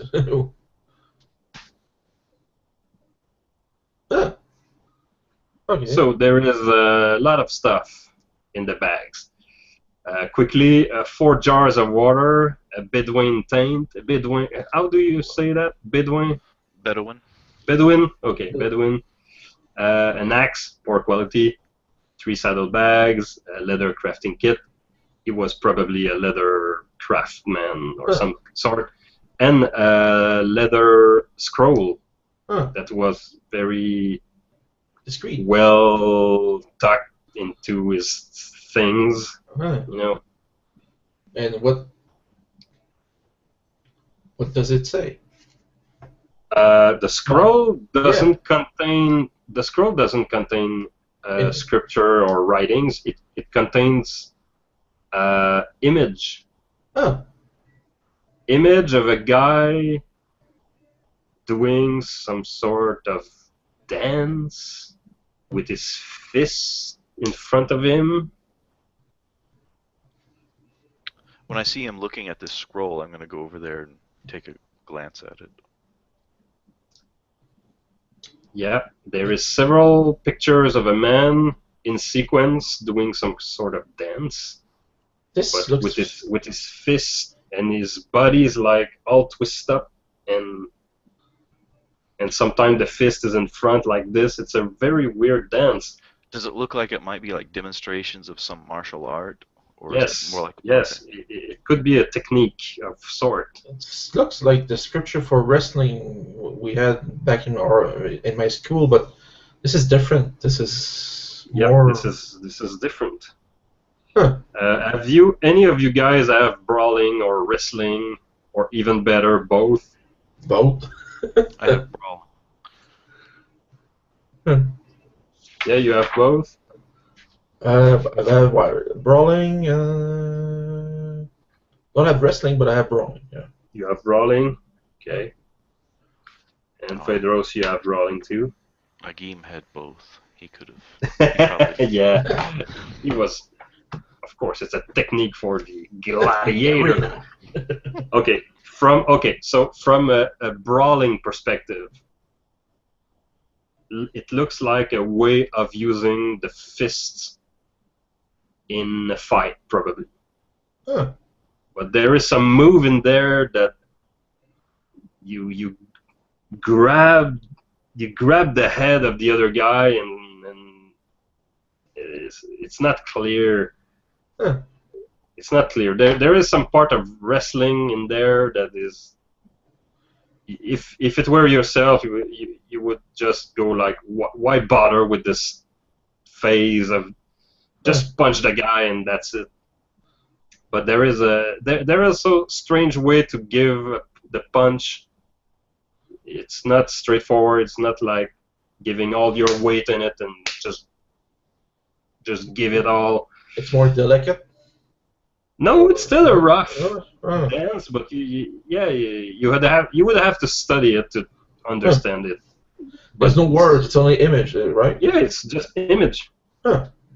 Oh, that's like if somebody didn't knew how to write, had drew a technique like just to remember something like a note. How to do that particular maneuver. Yeah.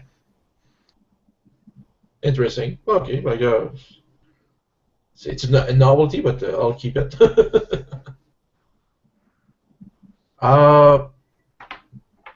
So I'll take the water out that he had in there, and I'll put it down for the camel to drink.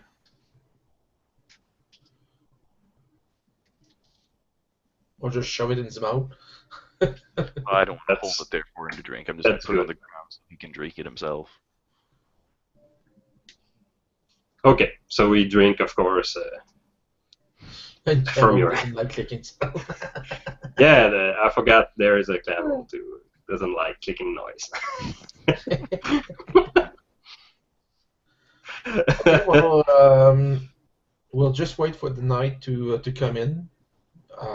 Yeah, after this brief appearance, the guy is all cover up. Yeah. And you have a drink of the water from your ration or his.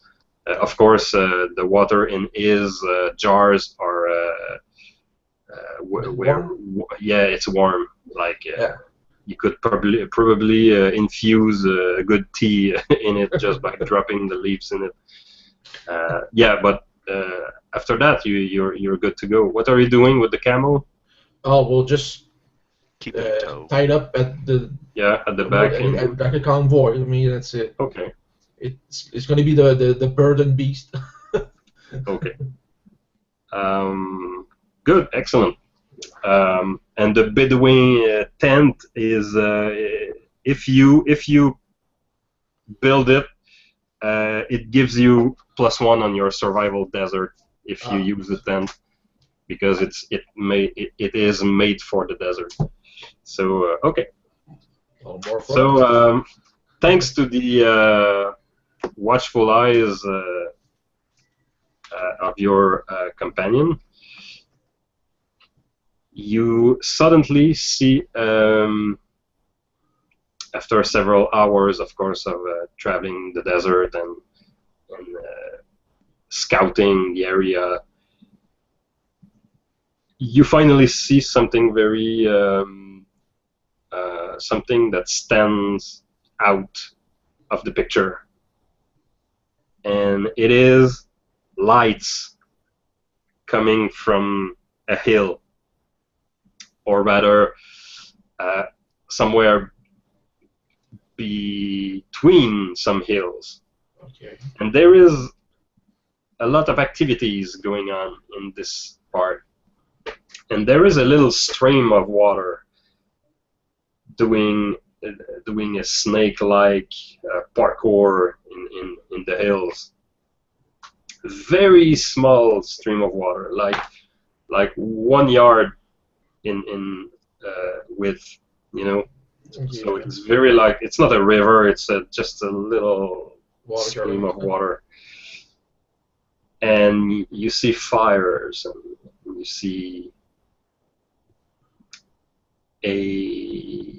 see a column of smoke coming from this hill. There.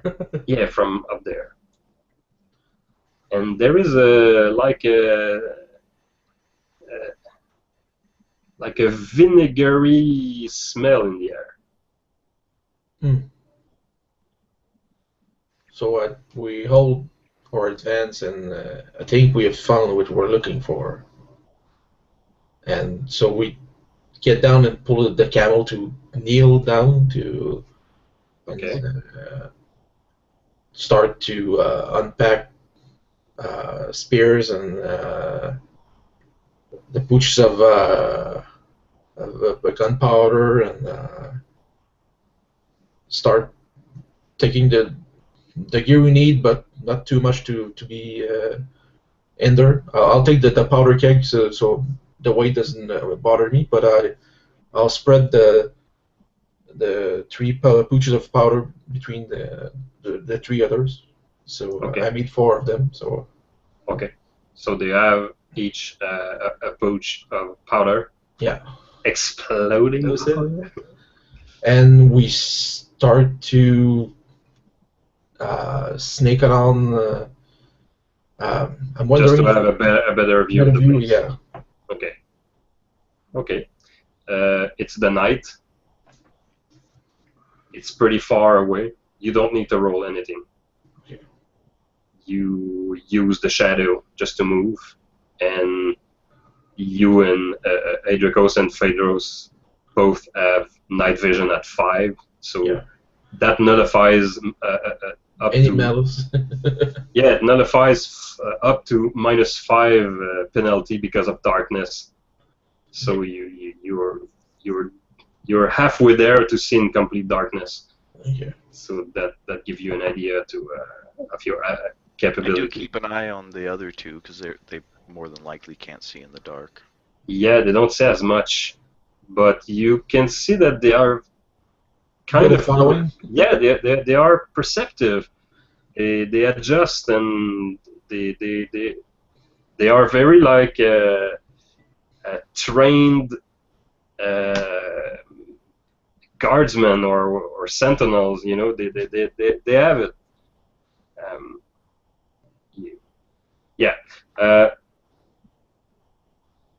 I'm gonna share an image that will give you a good idea what's inside those hills.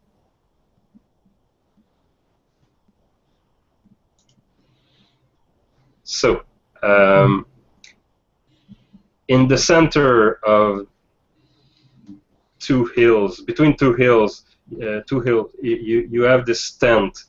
It's blue with white stripes, and smoke is coming out of 2 coppery tubes that come out of the tent. So clearly it's not something you have ever seen in Minari. Minaris are do their fires outside, never in their tent. They're not crazy enough for that. So, and they're not transporting chimneys with them, you know. So these two tubes are very very weird. Now that you have a good view of this campsite, the odor is very gripping. You can smell now. It's a smell. It's a mix of sulfur, copper, vinegar, and it makes your throat sore a little bit, and you can see a crowd of workers to your right. There seems to be a cave, the opening of a cave, and there's a pile of rock just near the opening of the cave, and you see people like browsing the rocks, picking the rocks and smashing the rocks with little pick, and these workers are all going towards 4 tents that are close together. They were I don't know how to say this, but they were planted next to each other to make a bigger tent. Okay. And you can see them like bringing rocks into the tents from the cave. So it's from the cave to the pile, and from the pile to the cave, and there seems to be like a working effort. There's a triage. It's a triage going on. Yeah, and there's 4 men looking out the rocks and looking the quality of it and throwing bad ones, and there's a working in progress. There's something going on. So they're taking rocks from this place and taking it over to the fire. Are they bringing anything back? They're not bringing anything back. No. The tent in the middle is patrolled by 2 men. You can see it on the on the image. Are all these people digging? Do they look like they're chained up or anything? Like they're not chained, but you can clearly see that those are not well-paid workers. Yeah, the 4 men are there, have whips. Well, that answers the question. And spears, and yes. Okay. On the top here, you have 4 tents next to each other. Those looks like tents for workers, but you can see a number of workers just sleeping on the ground in front of the tents, because the tents are look full. They are like full.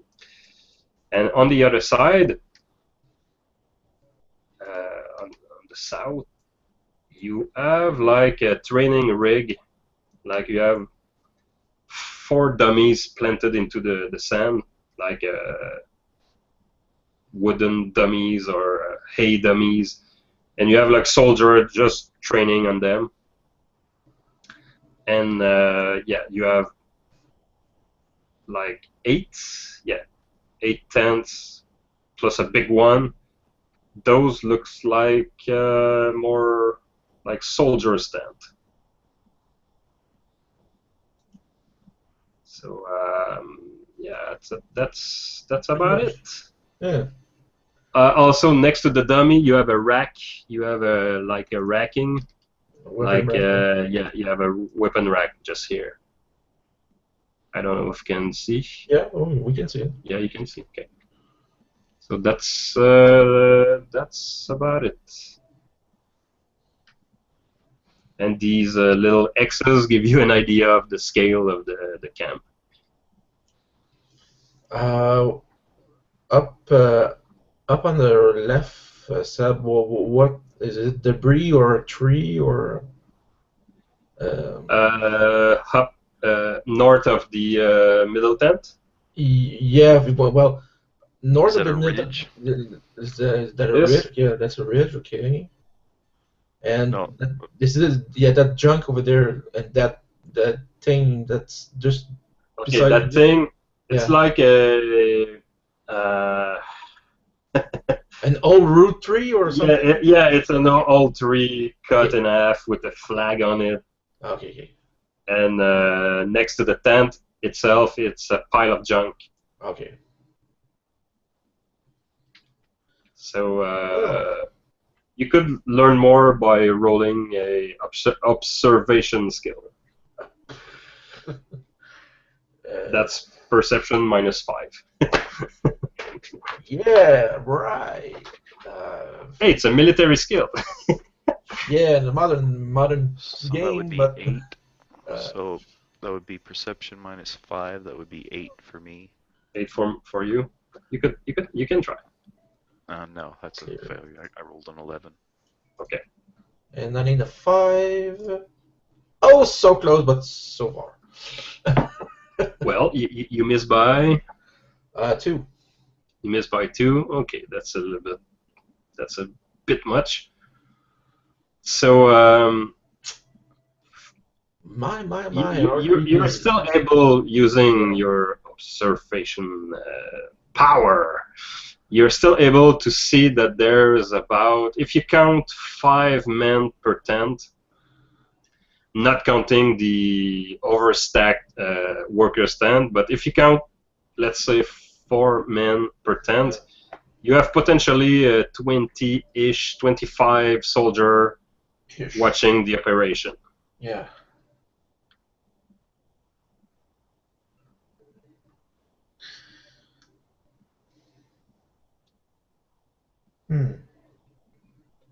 So At this point, can we be like on our stomach, close to the edge of the cliff on the left? I mean, observing the camp. here, Yeah, and those small bushes. small bushes. Yeah. Yep. Okay. Let's see in this Yeah, those this sector. Okay. Opinions? I look at the two natives, two soldiers, and my. I think we have found the tent, sir. Yes.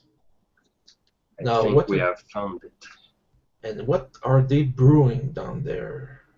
The gods are with us. Mm. We could have a search for many days before finding this place. Maybe your magic, Phaedros, led us to here. Yes, the winds have been known to lead me in directions, but I have no idea what it is they're quarrying. I might have an idea, but I'm not sure what they're doing exactly. What is your idea? The smell is familiar, but it's different, I think. Well, that would be more information that I can give you, sir. Yeah. I have no clue what they are doing here. From where I come from, we use many ways to wage war. I think I might know what they're doing, but how they're doing it, I'm not sure exactly. What is it you think they're doing?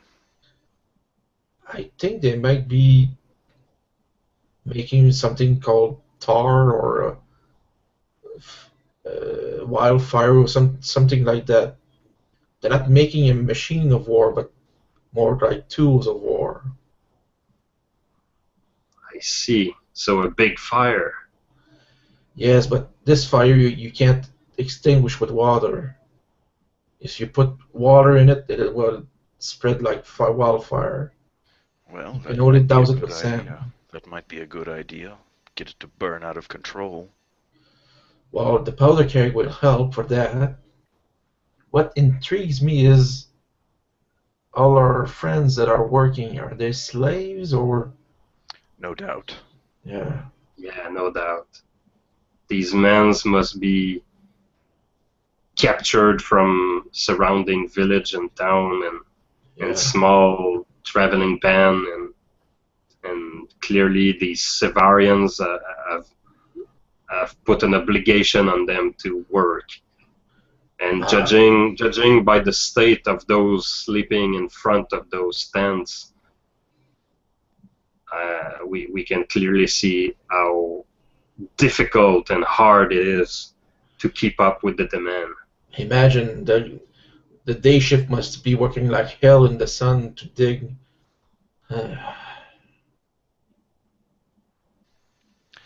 They're probably working them 24 hours. Two Yes. shifts. Yes,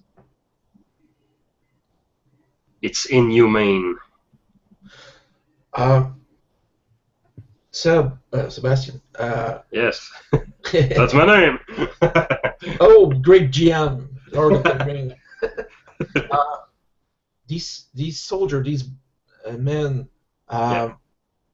how are they dressed? Are they uniforms or just I mean leather or Well, that's the thing with the Sevarian. it's all Uh, mixed up? they when the Grey Wanderer rose them, uh, they rose them from the Minari tribes. Yeah, the wild They, men. Yeah, they rose them from anyone loyal to the Sevari the cause yeah. of the Sevari. So yeah, they don't have like armors and uniform, and Okay. they all look like Minari warrior. Um, one can distinguish easily between a worker and a soldier just because of the armor, the leather armor, Yeah. and the And and and and, and the weapons. and he's clean. Yeah, The other ones are dirty and fatigued. Okay. yeah. The workers are all bare-chested and very tired looking, and yeah, the soldier are drinking wine. They're eating. They're sometime Playing cards. sometime use the whip on some poor guy. Go back. Okay. Um, I look at the three others and say, I have a bit of a plan to propose to you, and I look especially at the two new others, and speak your mind if you don't like this. I would like to infiltrate the third tent. You see over there the four tents of the slaves? I'd like to infiltrate by behind and infiltrate this tent and then grab this lookout in front and replace him by one of you to act as Anoren, then try to get a bearing of these slaves of their loyalty or because if there's 80 or 60 slave, I don't care how strong you are, but if we have weapon to, I mean, arm them or we can protect them, they have pikes and everything. We could overwhelm this camp easily. So No doubt they're very cowed slaves for them to have yeah, but this many guards with that many slaves. any man, even coward, must have some anger or I mean, we need to know what they hold. How can I say this? Over their heads to control. Is it just fear, or are they threatening their families? If so, we won't mix them up in our attack. But if we can have allies to upgrade our numbers, Okay, I see what you mean. But you don't want us to take to take place to trade place with one of them. No. I mean for the Minari soldier that's in front of the tent. We'll grab him and one of you will take his place to guard the tent as if everything is normal. I see. Well. Anyway, it's my first plan that comes to mind right now. Seeing how this is going. Proposal? Well, Jaka says, I don't see a lot of women on the ground. If I go there, I may be spotted. Kofu would be the obvious thing to make it. And Kofu just look around and says, they might recognize my face if I go there. I mean, I'm not one of them. I know. If they're just a bunch, they must all know each other very well. I know, but it's just temporary to. If a guard is missing, that will alert them. But if there's someone standing wearing the clothes of the man that's missing, will attract less attention. It's sure that if it comes to confrontation, we'll deal with that. But for now, it's just one of the options of. Because if we're talking with the slave, we don't want someone to hear us. Well, I'm here to serve. Okay. I'm here to serve Garali, and you're my commander. I will do as you said. Okay. So we need to know what's in the tent. What's in the fire tent? Well, that's going to be the next phase of our. I could go take a look. How? You won't like it. Like I said, I have friends that have abilities like you, and most of the time when they're doing their thing, it's less discreet than they would want us to believe. So what are you planning to do? A creature of air could go over there and take a peek. Okay, and would this creature of air be seen? If he was seen, this creature of air would be seen as a spirit, perhaps, or not even be seen at all, since we are in the dark of night. And well, personally, sir, and when she look at you, Ada Crows, well, personally, sir, the last time our friend tried to dig a hole, I had the impression that the thunder fell from the sky. As did I. As useful as it can be, I would have to run to hide in the hills. Mm. Well, Phaedros, here's my plan. Me and our two friends here are going to sneak behind the slave camp and try to sneak inside and subdue the first man we see over there. Corphos will take his place to act as a dummy, so not to rouse suspicion. Give us 20 minutes if we don't have if nothing goes wrong, then send your spirit, but take a few steps away from the camp. I know that sometimes it can be less discreet when you do things, so not to attract too much attention to yourself. Very well. So is that fine with you? Very well. All right, let's do that. I'm getting old for this. I'm getting old for this. But you're alive. Yes, I'm alive, but I'm used to killing with sorcerers, not working with them. But anyway, so we're gonna sneak with blades in the hand, with knives, and sneak the third tent. All right. Did I recover the 1 point of fatigue that I used earlier? Yes. Oh yeah. Just one. Yeah, you have time to. Yeah. All right. So Fred. Yes, me and my ninja twins. What are we doing? Yeah, you will lead. You will lead an effort. You will roll leadership to coordinate the effort. Here's the deal. If you succeed the leadership, only one person will roll for stealth. Okay. If you don't succeed the leadership, everyone will roll their own stealth. Okay. If you take your time, Yeah. you can gain a bonus to your leadership skill. I'll take my freaking time. Like the camp is not going anywhere, so. like throw a number. Like how much time would you take to approach the tent? Just to make it to the tent. 15 minutes.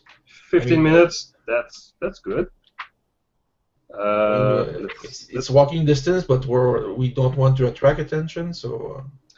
So that's an extra time. To me, 15 minutes. That's 15 the time it would take for a normal person. Okay. So somebody would just walk towards the tent, making a stealth attempt. You take 15 minutes, like super careful. Yeah. That's +4 to your leadership skill. So I will accept this. I will accept this ruling as favorable. As favorable for me as possible. So it gives me a skills of 14, and I shall roll on the 14. All right. Dice be nice. Success. Success. Okay. Just one person will make the stealth roll.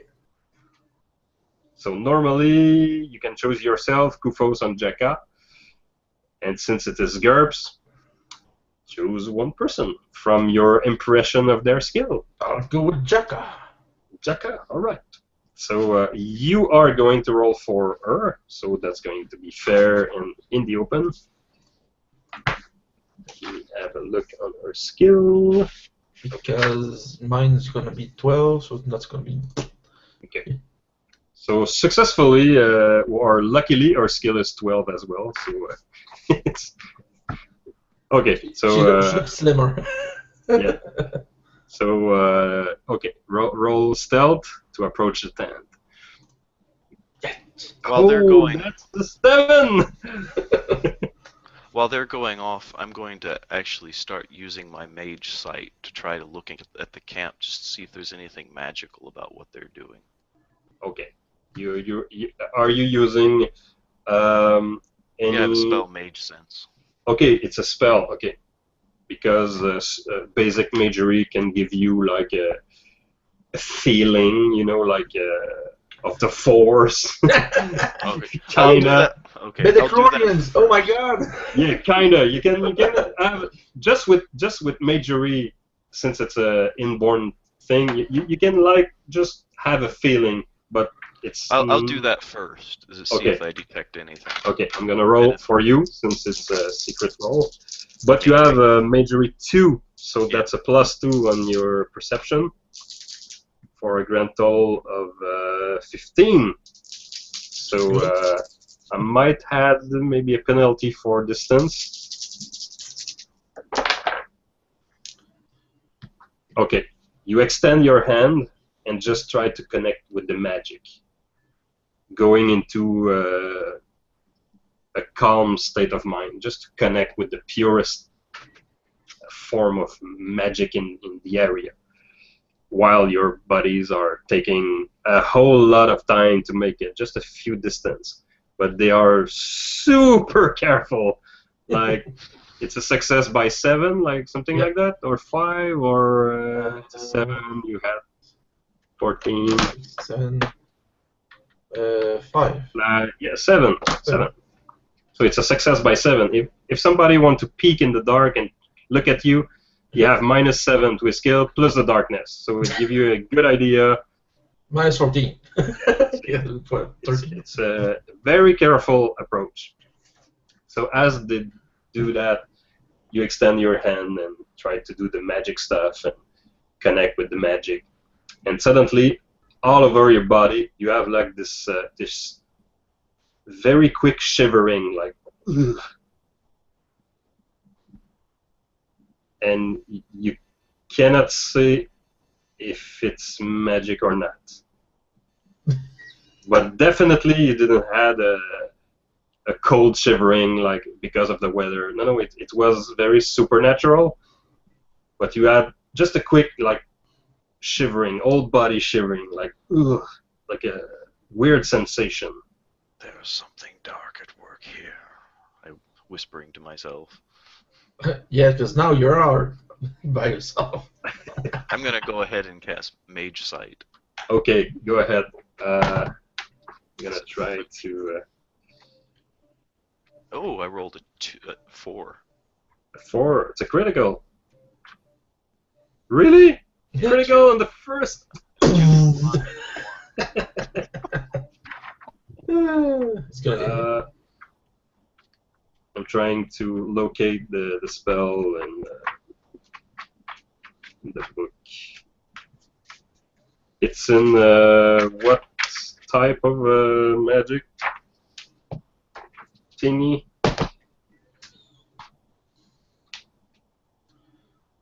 Mage side.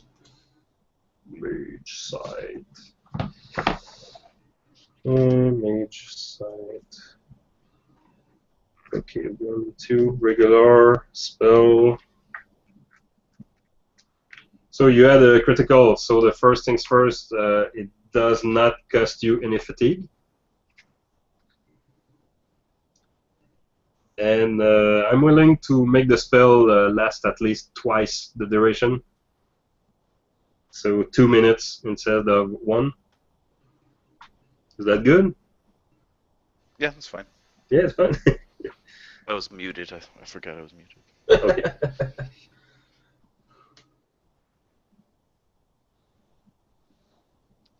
Mage Sense, it says, tells the caster whether some unseen magical item or creature is nearby. Okay. You close your eyes, invoke your mage sight, and when you open your eyes are all silvery, and rarely you have seen things with this spell so clearly.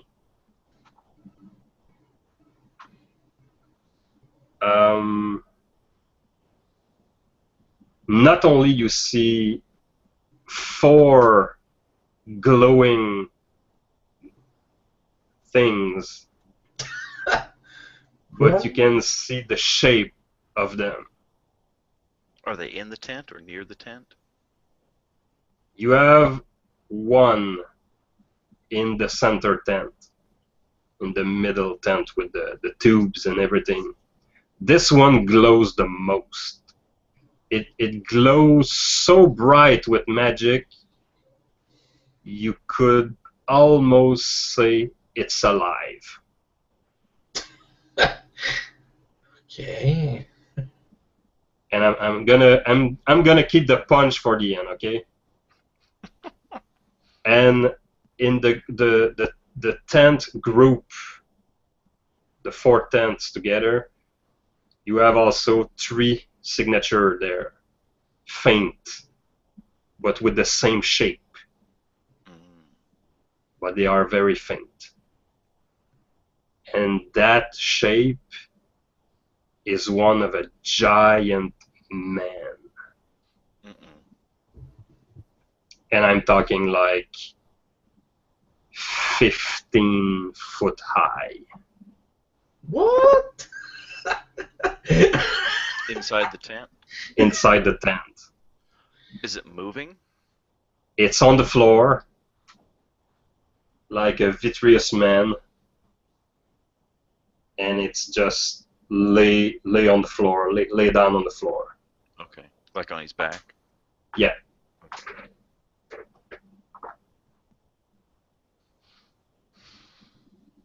It's not moving at all. It's just completely. It's not moving at all. Right. Okay. My. How far off are they? that is you see that through the clothing of the tent, you know, the canvas of the tent. Yeah. You see just the glow of it, and you're able to describe the shape. How far off have they moved at this point? Well, they start to make their approach, and they are like crawling on the sand, and they are in the middle of it. Okay. Well, I'm going to be keeping a very close eye on them. Are they headed? They're not headed towards the middle tent. They're headed towards the slave tents. Yes. And those 3 other signatures aren't in the slave tents. They're in the other soldier tents. Yeah, the bigger ones. Okay, Like that's on the opposite side, right? Yes. I'm gonna show it just to make sure. The one that's made like a cross. This one. Yeah, that's the Yeah, this group over here. Okay. Where are we situated compared to them? You are here. Okay, we're up there. And your We're friends going are for like are going in that here. direction here. Yeah, there. Yeah. Okay. And those other signatures are down below to the left. Those signatures are here, here, and here. Oh, Oops, okay, so and they're there. in the direction that they're headed. Yep, but not in the workers' tent. Okay. And the other one is in the center tent, the middle one. Well, I'm going to assume that they're going to do what they said, and they're headed over that direction. I'm not going to come charging down there. Okay. And since you have very, very good eyesight tonight, I would say here in the large tent to your right from that position, there is a faint glow of magic here also, but it's very it's smaller size, so it's more difficult to judge what it is, but there is a little glow here. Okay, so something magical is going on in there. Yeah. Okay, well, I'm just going to keep an eye on things and wait for them to return. Okay. So, Hydracos and your 2 men. Yes. You arrive at the back of the 3rd tent. Okay. And you are ready to make your incursion. Well, your action. Yes. The action will be that I will make the incision on the tarp. Yep. And the 2 of them will go left and right. And since they're local, their dialect's going to be more familiar to subdue or talk to anyone close to them, to hush them, or saying friendly words to as they enter. And after they go in, I'll go in myself to okay. after them. Let me roll quickly. Okay. So you do that. You do your incision with what weapon? Just a large knife. Large knife. Like Crocodile Dundee size. Yes. Made for me. Okay. Well, it goes smoothly and without hiccups. You slice the canvas. Jaka enters first and goes like this, and you can see people opening their eyes, and there suddenly you can see like hope in their face.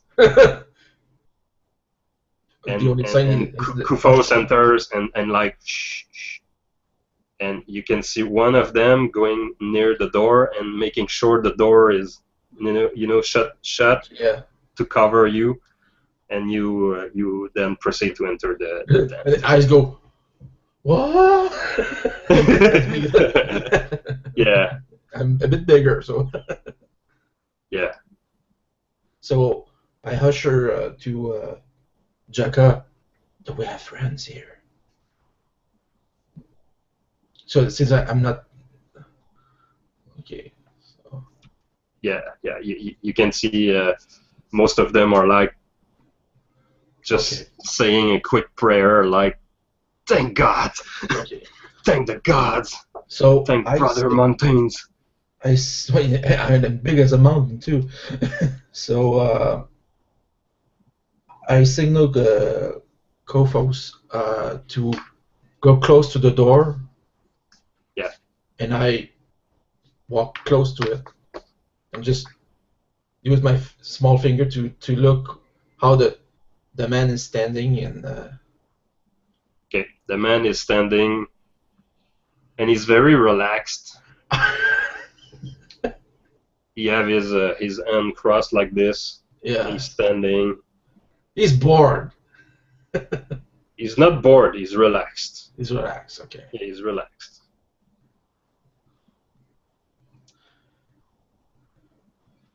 And of course, he's in front of you. Yes. Yeah. But there are fires here and there, and there's kind of a movement. Yeah. Okay. Yeah, it's kind of movement. It's kind that it would have to be the right moment, you know. Yeah. And you would have to judge that based on what I see outside. Maybe yeah, you don't have a way to see everything. Yeah. You would have to trust your instinct and hope that this man. Yeah. The way he's dressed. Yeah. Is it simple to emulate, or do we have to take something off him and? Because, I mean, if it's just a breastplate or it's just a.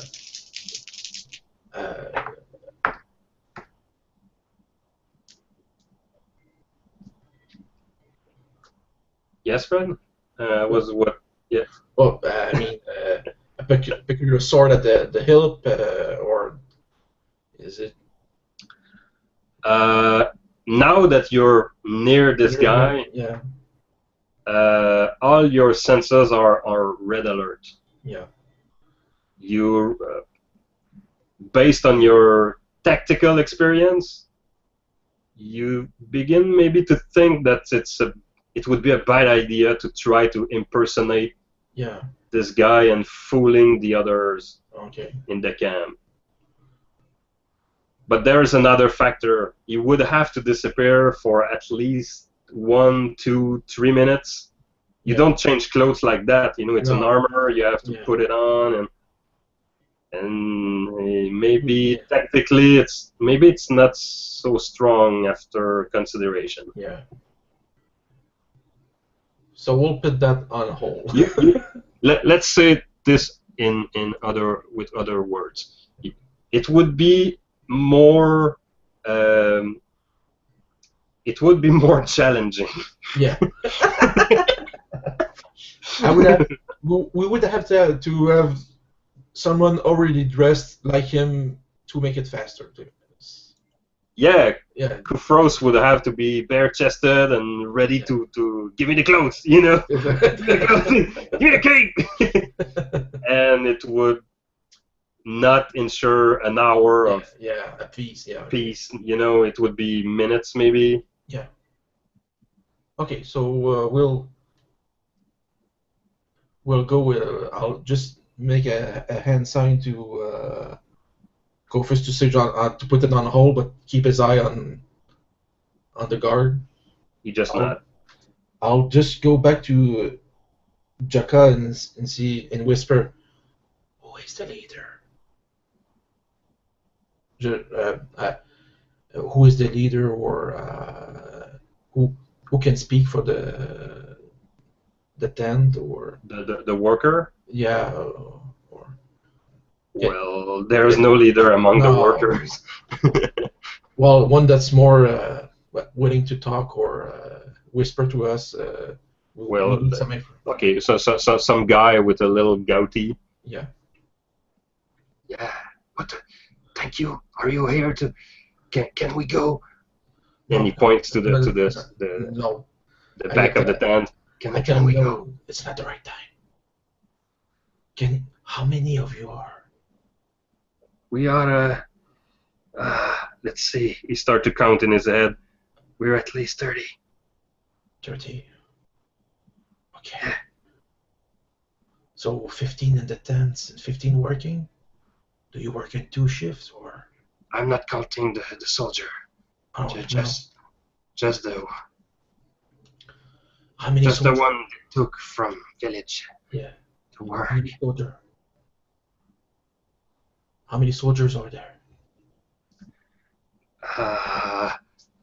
One guy. Yeah. Another one. Yeah. Yeah, mumble something, and they are 20 plus the 3. What can you tell us about the 3? They are very dangerous. Okay. There is one who can kill a man with a simple punch. Okay. I've seen a worker being killed by this man. He's big like you. He's Minari. Okay. And I've seen him punch a poor man. To death. And I've never seen a man fly like that in the air. And he just died before he landed.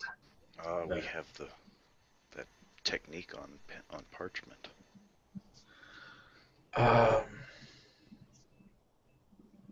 The other one is an elf.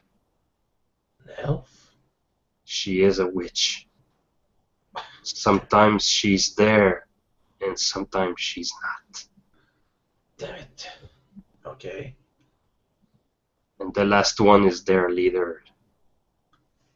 I've never seen her face, but I'm pretty sure she's female. Okay, so 2. But everybody here have heard of her. Maybe you know the name Duelari Daki. And he says Duelari Daki, and for you, Hydrakos, it's like a movie in front of your face. This name conjures so many stories among the soldiers and mercenary and men of arm in all Anoren. This name, you know this name. Okay. It's like the fairy tale name that's real. If you have a knowledge, area knowledge, Anoren, you could try that. Otherwise, you would have to roll default just to know if Hydrakos could have heard that story in the fullest. I'll give it a try. And I got it by 1. I got it, sir. Yeah, you get area knowledge, the black ways, but not Anoren. Yeah. What was the number you rolled? I rolled a 10. 10. Okay, I'm gonna. Okay. From what you know, this Duelaridaki is amongst the Sevarian like a holy figure. Okay. There was a big accident, you don't know why. This person was supposed to die when she was young. But thanks to a Sevarian, she survived. Okay. And the kid was sent to Brimkeep to be trained as an Obsidian Order keeper. Ah. Like the top soldier you have in Anoren are like Yeah. monk warrior from Brimkeep, okay? Oh yeah. But not only she survived the terrible tragedy that happened, And the not training. only that, but she was trained by these fanatic, and she survived, and she became an adult, and she never embraced the The cult. the Brimkeeper's code of being And staying there. at the service of the city, at the Yeah. service of the family, the royal family, to protect the city of Brimkeep. She To left. Yeah, she was cast out, Ah. and that was just the beginning of her career. At some point, you heard her killing some monsters in the desert. She's one of the fiercest warrior you've ever heard in the desert. She's like the Robin Hood of the No, no, no. no. She's more like Lancelot in Ah. Archer's Count. Okay. She's like the undefeated woman who nearly died as a young Yeah. woman, as a young kid. You don't Okay. know the full story. It's No. like It's not so. hearsay and rumors, It's not cultural for me, so it's okay. but just the name would Yeah. make several warriors not want Pause. to fight her Yeah. just because of the name. Which begs to differ. How did the Grey Warden have someone of this caliber with him? Yeah. Okay. Normally, a general would count on her to be like a leader on the battlefield, and why she's here, that's a good question, my friend. Okay. Uh, After this brief pause, I asked, "Do you know what they're doing in the smoke tents?" Or Yes, they are building a nightmare.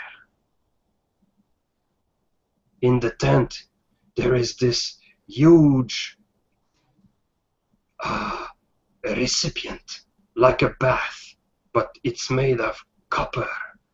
And there's a burning fire underneath it. And the stones of cars have been made into the shape of a man. And it's boiling into this soup of oils and powder we don't know about. and the rocks you're mining, and they're melting.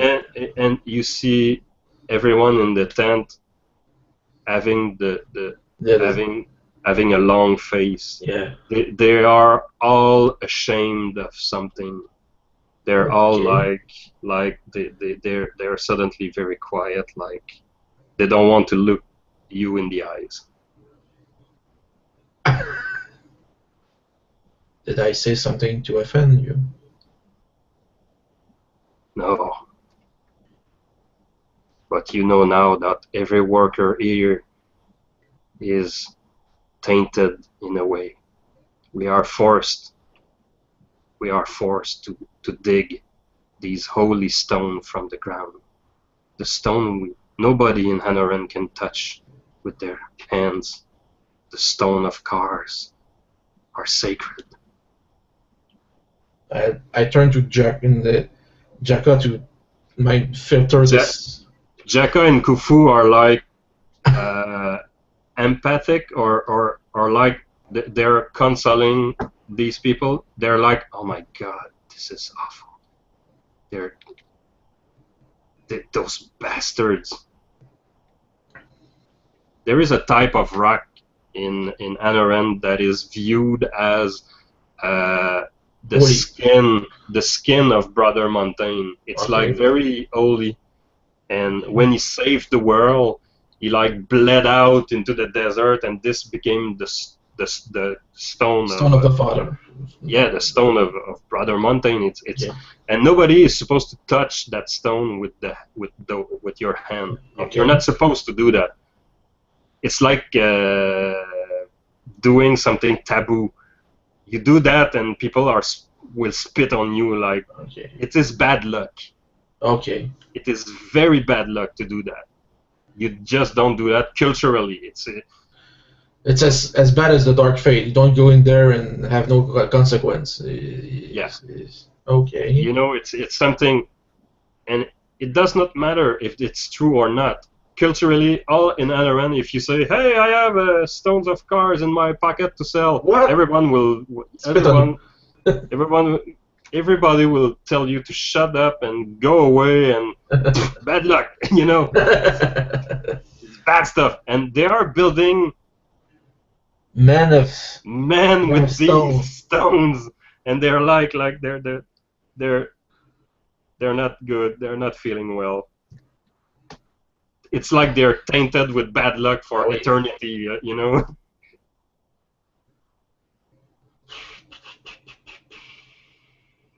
Okay. I need more, man. Damn it. Well, Dragon Fist don't have any to give you. Damn it, Dragon Fist, if you had no need more until the just hearsay. Damn it. He sent you on a guts feeling, you know? Yeah. Let's see about this weapon, you know? Let's go and see. If only he knew. Yeah. Okay.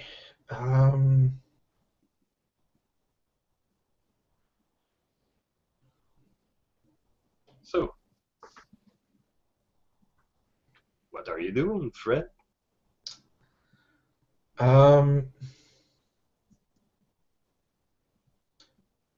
We'll start by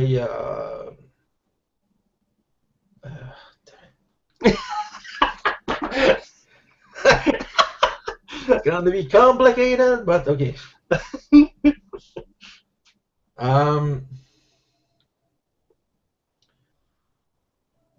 We'll start. We're going to do. I'll leave Kofos in this tent. Okay. And I'm gonna go with Jaka and the goatee man, and we're gonna go from tent to tent and do the same thing to put all the slave on the same page as something's gonna go down tonight. And my plan is to, once every tent is worn, that the next phase is going to be to make a distraction for these people. Okay. So Okay. Let's say you just did that. You just warned every people, and maybe the man with the goatee would say, "Leave it to me. I will warn everybody." Okay. So we can presume that you did just that, and yeah, with the help of the workers, the poor worker. poor. We can at least save at least half of the group anyway.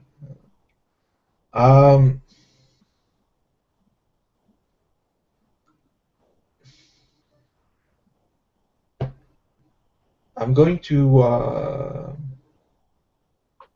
leave Jaka in charge of this slave. How can I say this? Slave exodus. Yep. Once the extraction starts, she's going to lead the group away from the camp. Okay. Kofu's move is going to be to kill the watch guy, so as to at least have one man not warning that something's wrong with the slave and dragging him into the tent. Okay. And I'll go warn Phaedros. We're going to have to make a distraction. So that's pretty much me leaving these two in charge of these slaves, and I'm gonna go back towards. Maybe, sir, we could wait for Phaedros to send his magic stuff he wanted to send. Yes, it will be about time now. Let's see how this goes, and if nothing happens, we'll do I stick. have a small piece of mirror. Maybe we could fling it in his direction. Maybe you could see it as a signal. Why don't we go do that? And Okay. So she step out of the tent, and after many attempts, attempt. Phaedros, you see like a little reflection, like somebody. It's reflecting. You Is see it this? reflecting moonlight? It's reflecting No, moonlight. reflecting firelight in your Oh, direction. okay. It's very faint, and it's like a poor attempt. But you have me side. You can see everything. Yeah. Oh yeah, I wave back. Yeah, you had for a full 2 minutes a full view of the spectrum. I would add small details. You see the smaller signal you had, the smallest glow you saw. At one point, it moved in the tent, Okay. like a person. It's either a person or something on the person. Yes. But the other three, they haven't moved. Nope. The four. Well, I Yeah, mean, yeah, the four. Well, there's Yeah. the big one. Three and a half and one big four. Well, the three in the north portion of the map are very faint, very quiet, faint, like almost non-magical. But the one in the middle is almost alive. Yeah. Yeah. Yeah, So that's the bright. one that I'm concerned about. Yeah. So when I see the flame, I wave back, or the mirror, I wave back. And she nod and wave, Damn. and she go back into the tent. Ninja. And she Okay, say, I nod and she back says, and go back to looking at the tent. and she says to you, Adricos, he saw my signal. Let's hope he's not into crazy mode. Be ready in case. But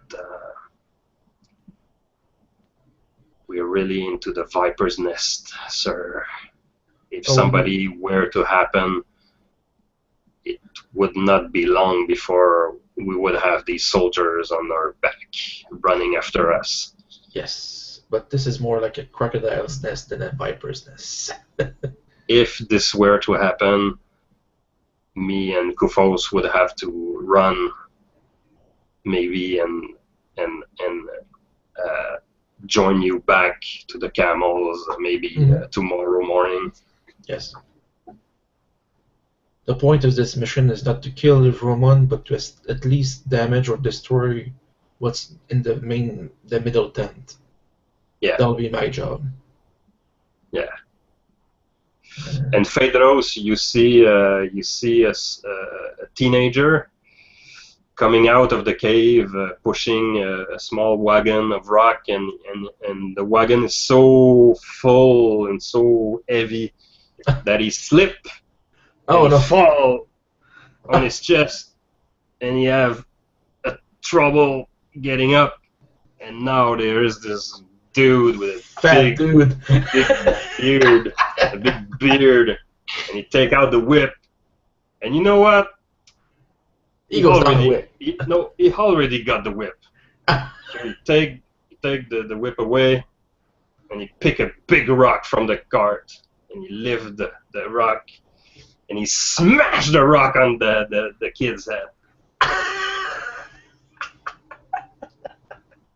And there's a small moment where everybody stops.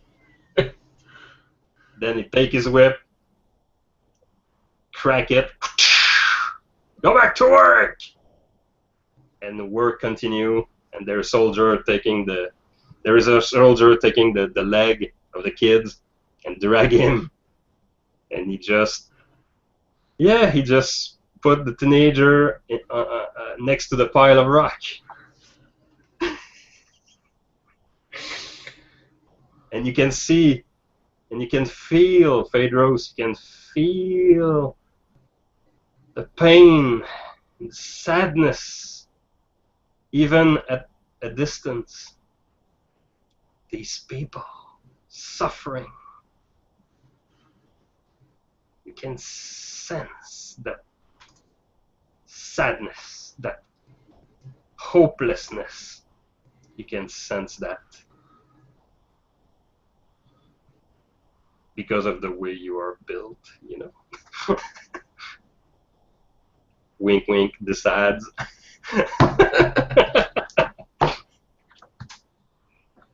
So, yeah, what are you doing, guys? I'm waiting for him to come back because that was our arrangement. Well, it was more. I gave you 20 minutes, and in 20 minutes you could make your wind. After 20 minutes, there is still nothing nothing. happening. What are you doing, Fred? I assumed that the signal was to say, okay, we're still safe.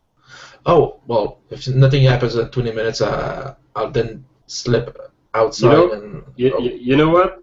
Do me a gesture roll, Fred, and Phaedros will roll IQ. You know, you're gesturing, and the other one will go, what? You know, what?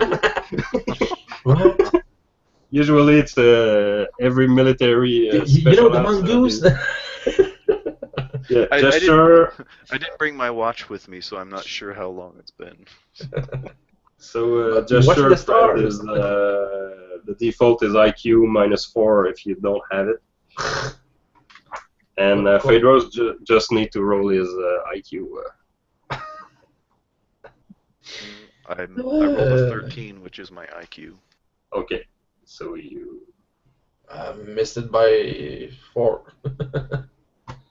Missed it by 4. Okay, so yeah, Idrikos is gesturing at you, and he's not very good at gesturing. He's either telling you to come to see him or stay there. Well, I'm gonna randomly roll to see which it is I think he's saying. Okay. 1 to 3, I think he's telling me to come. 4 to 6, he's telling me to stay. Okay. I rolled a 6, so Okay. I think he's telling me to stay there. Stay put. Right on. So you're gesturing, Idrikos, and then another 10-minute pass, and still nothing. After that, I start. I sneak towards it. Okay, roll stealth. Just gonna roll.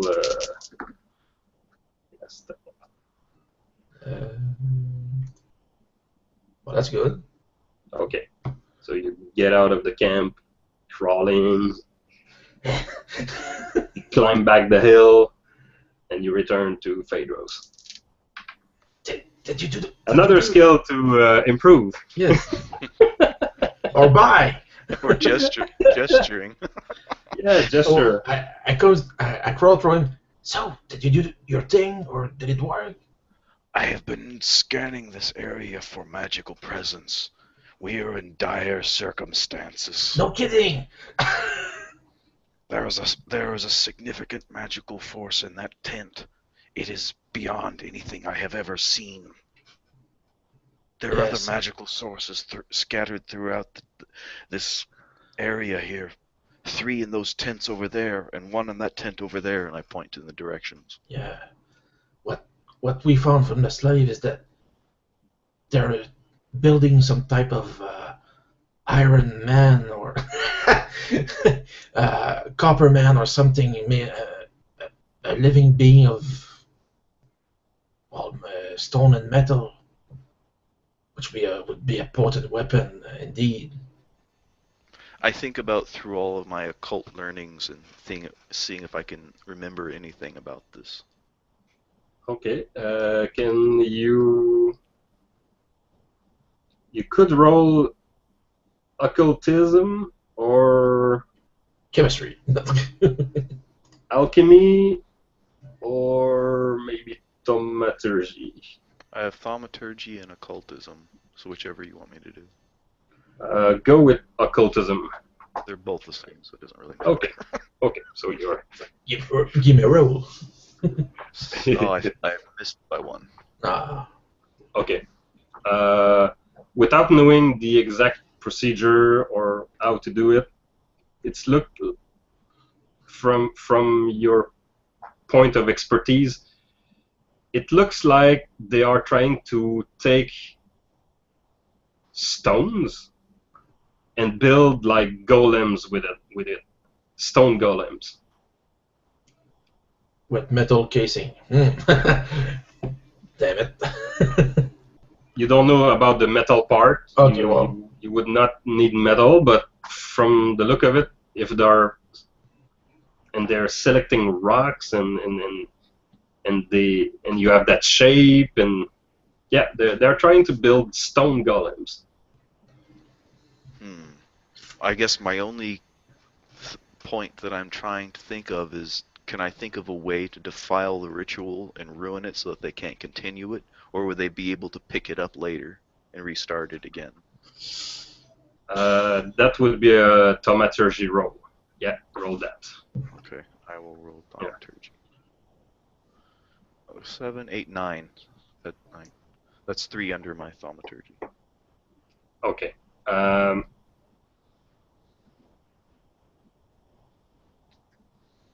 If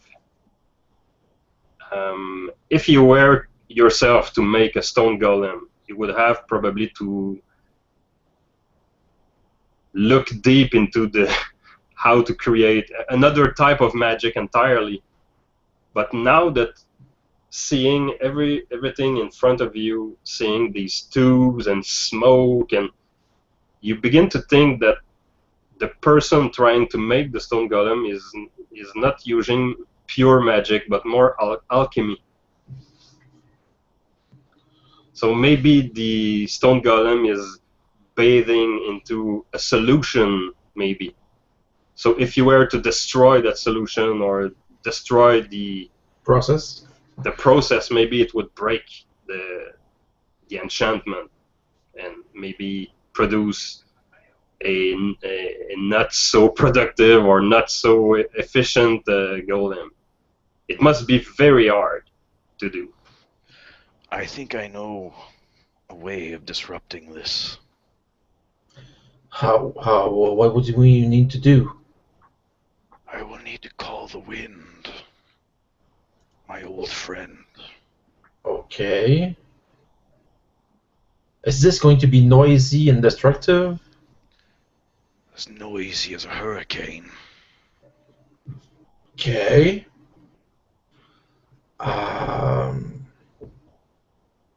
Okay. Well, Tornado in the midst. How much time do you need to do this? I'm going to go over there and take a look for sure. Go where? Over to the tent. In the middle? Yes. There's 2 guards over there, and the rest of them. I will be silent as smoke.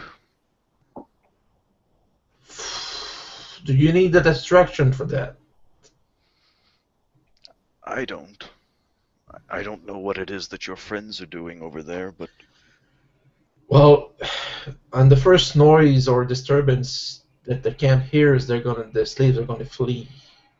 So... I thought you were going to recruit an army. Not with these weak men, not with the magic and soldier they have here. The three elite soldiers that are here are too dangerous for these men, and it's not a fight that they'll win. Very well. It will create some noise. Okay. But what would you do exactly? I will create a hurricane, a tornado, to capture all of the fluids of their alchemical process and hurl it into the air, and destroy their entire tent. You can do that? He just looks at you with his silver eyes unblinking. Oh yeah! Well, if you okay, Seb, can you show me the camp map? Yes, of course. So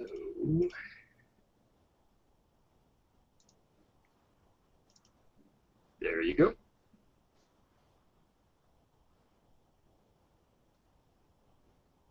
Okay.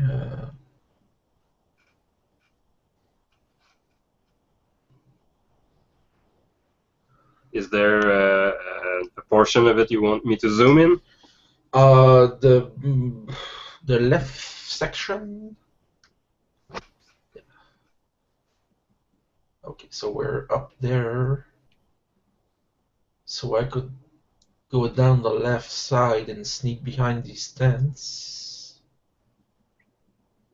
At least make a fire in there and make some shit.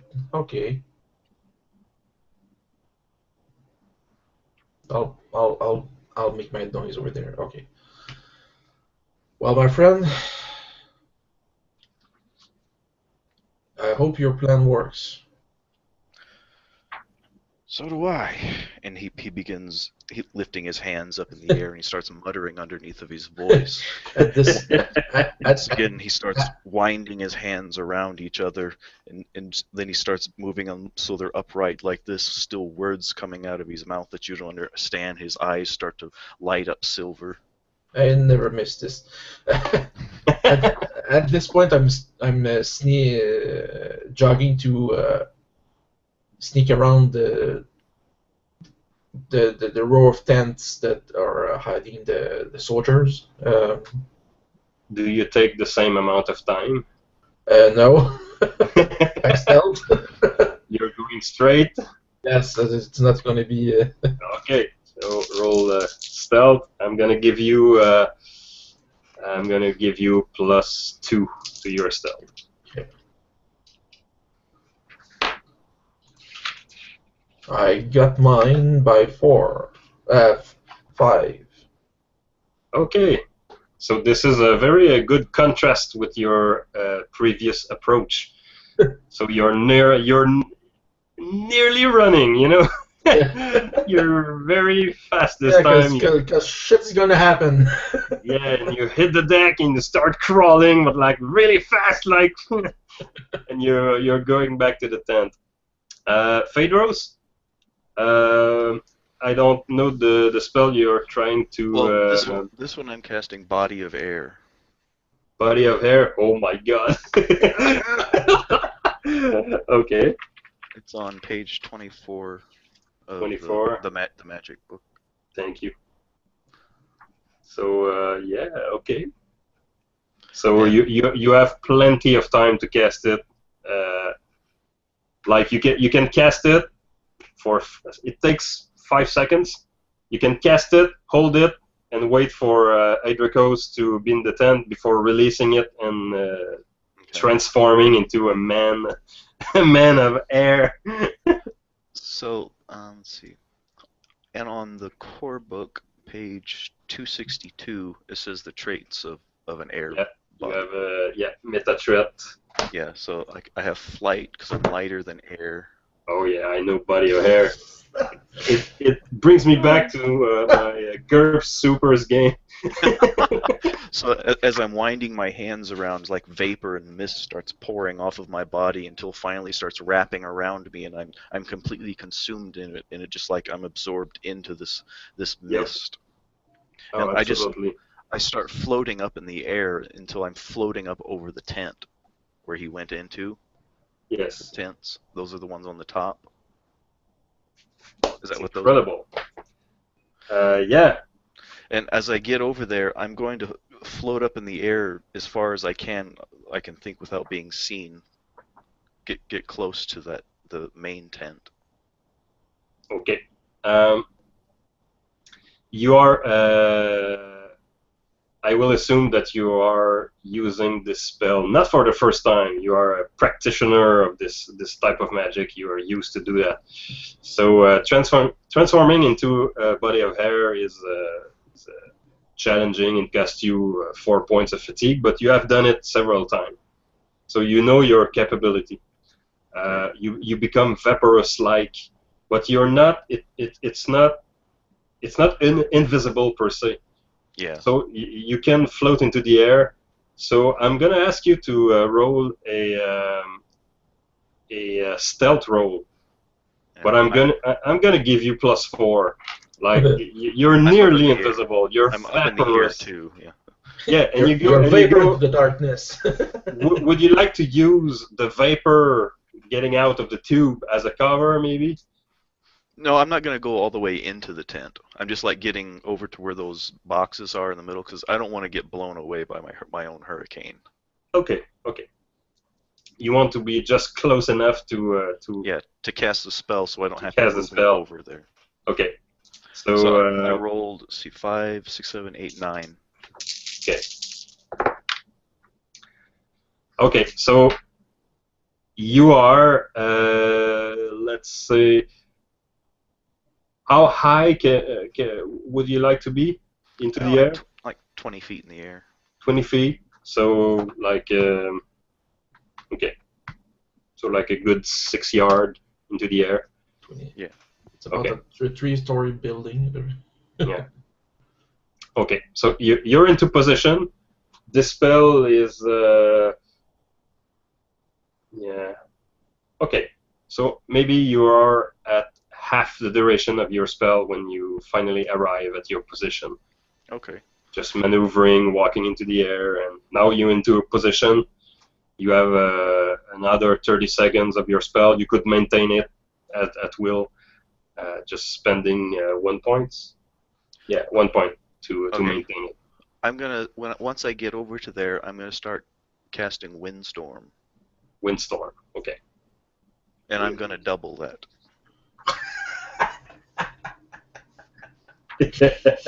Oh baby. I want to create a tornado out of it, not just a windstorm. Okay. Do you have the page of the spell, please? Yeah. Okay, no, I got it. Okay. Yeah, I'm just all air spells, just on page 25. Okay. As you were talking about with Fred, I anticipated your spell casting. I knew it would be an area spell. So if you would like to create this windstorm for the whole tent, you would have to quadruple your spell to have the whole area, because area spells are a little bit different than regular spells. Maybe you have read that, but I'm gonna explain it for Fred. When you're casting an area spell, your cost to cast the spell is just for 1 yard, and if you want to expand it 1 yard radius, you double the cost, and if you want to do that again, you triple the cost. So. Well, I don't think I necessarily need to consume the entire place because I can move it over it. Okay, so you would like to create like a radius 1, radius 2, and then move this storm around. Yeah, move, because I can move it like a foot a second or something like that. Okay, that's cool. That's a good idea. Okay. Because that would completely exhaust all my fatigue if I did that. Yeah. A funnel of destruction. Okay, so you start to cast. So I'm like over all those boxes on that tarp right above the tent. Yeah. I'm like hovering over there, and I'm going to start creating the tornado right on the top right side of that tent. Okay. And then it's going to take a few seconds for it to get up to speed, and then I'm just going to start moving it down south and to the left. Okay. Okay. So funny, interesting thing in the spell, they say, the casting time is instantaneously, but the storms start immediately as you speak. So the first word you say, boom, the winds start to spin, and it's beginning. And I'm floating backwards now. I'm floating away from it. I don't want to get caught up into the windstorm. Yeah, you're made out of air. That would be bad. Okay, so that will cost you 4 points of fatigue to double it, making a good, let's see, a radius 2. So that would be on the map. I'm gonna share it again. It's not... Yeah, if I'm zooming in, like an area like this big over there. Is that it? Oh yeah, that's and going or there? No, you had the right spot, I think. Yeah. There? Okay. Alright. So, anyone within a full strength windstorm must roll. And I imagine there's a lot of sand going up in the air now.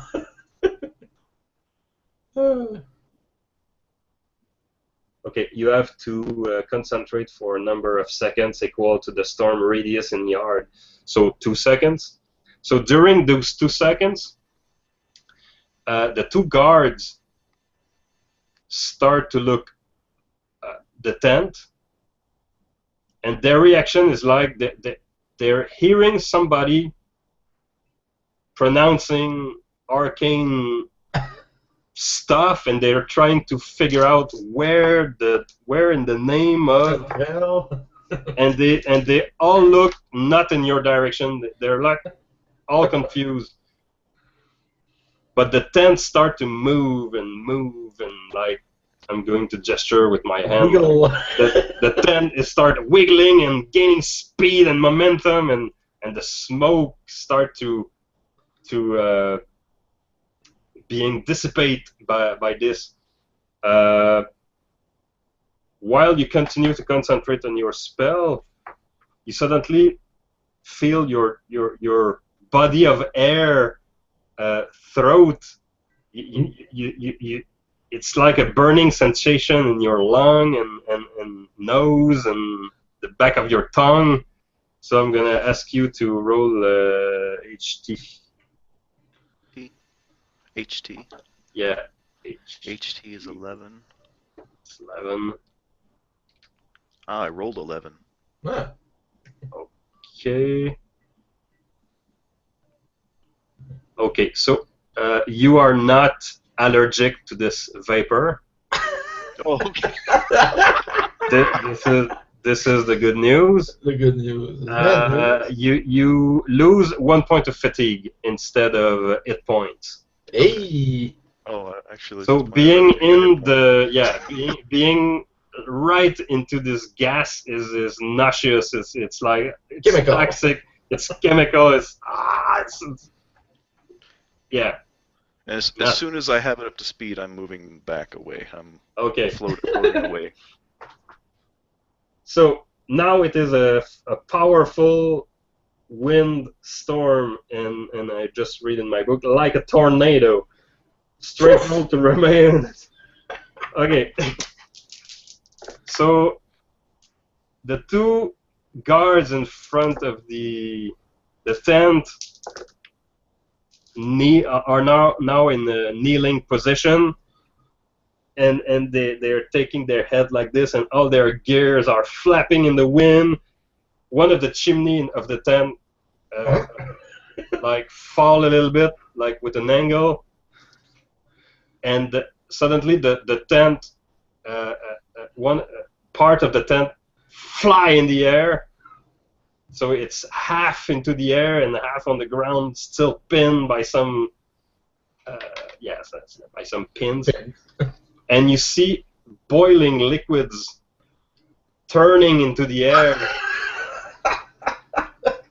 And you see a man covered in boiling oil, screaming like getting out of the tent, burning alive. I'm gonna start moving the tornado towards him. Roll 8 dice of damage Oh, for the poor guy. Oh, it's only 2. Oh, roll. Oh, I thought you said it. Okay, I'm sorry. I No, rolled 8 dice. 8 Oh, dice. 8. 8. 8 dice. 8 times. They said roll a dice. No, 8 dice. Okay, let me add this all up.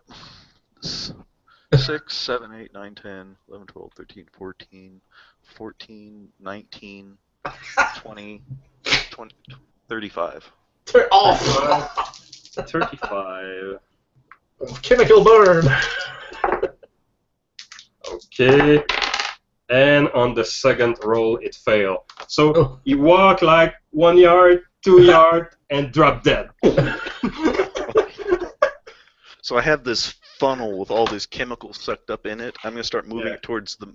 I'm just going to try to destroy everything that's in that tent with it. All right. That was in the tent. All right. During this took about 4 or 5 seconds. So you had to concentrate on your spell. You had to maintain it 2 seconds to generate speed. You had to, and the guy got out of there, and so it gives about 5 seconds to you, Edricos. Yes. Well, as It sounds like a giant train outside. Yeah, literally. well, Yeah, as there is. when the storm hits, there's the dust is lifting and the wind is lifting. Yes. And at this point, 2 large hands seek out the head of the watch guard and disappearing in the confusion. Okay. Uh, Getting out of the soldier's tent are at least a dozen soldiers getting out of their tent, starting to draw their falchion and kukri and weaponry. And from the big tent, 3 distinctive soldier get out of there. One is a giant Minari man, and he's like 7'2", like a giant with deformation in the face, like a genetic giant, There is a fragile-looking blonde girl, and when she sees the windstorm, she's the only one smiling, like, oh, fascinating. How far away are they from the tent? They are they're in the big tent. at least 12, about 12 yards. 12 yards? Yeah. Okay. Does it look like everything's been destroyed yet, or can I tell in the tent? In the middle? The tent is still half okay. half pinned to the ground, and the rest is in the air like that. Oh yeah, I'm just gonna keep moving it over the tent to suck the entire tent up and try to suck up everything that's in there. All right, I'm gonna roll the tent HT. Okay. Its name is this hurricane. It's a real thing. Okay, so it starts to come off. Like there is you can see the inside of the tent now, and there's really like a big bath, a recipient, which used to be full with chemical stuff, and now it's spinning into the air. But you can see now, like a golem-like creature in the bath, like taking an oil bath or some kind. The blonde girl start waving her hands and start pronouncing words, and behind her come out of the tent another person, and this person go right in front of her, like to protect her. and I'm gonna show a little draft I made. Okay. This soldier woman in weird armor with this weapon in this hand, like a spear, but with a sword over the top of it.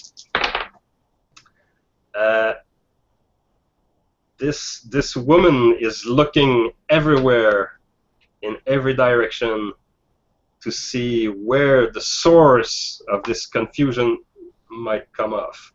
And she's strangely calm and unfazed by the tornado, which everyone is. Everyone is losing their mind, like there is a tornado. What the? And she's the only person who is like calculating her move. I'm backing away at this point. Floating away. Floating away. But the tornado is still raging on. Yeah! Yeah, Tornado! We need some sharks now! Yeah, put some sharks in there.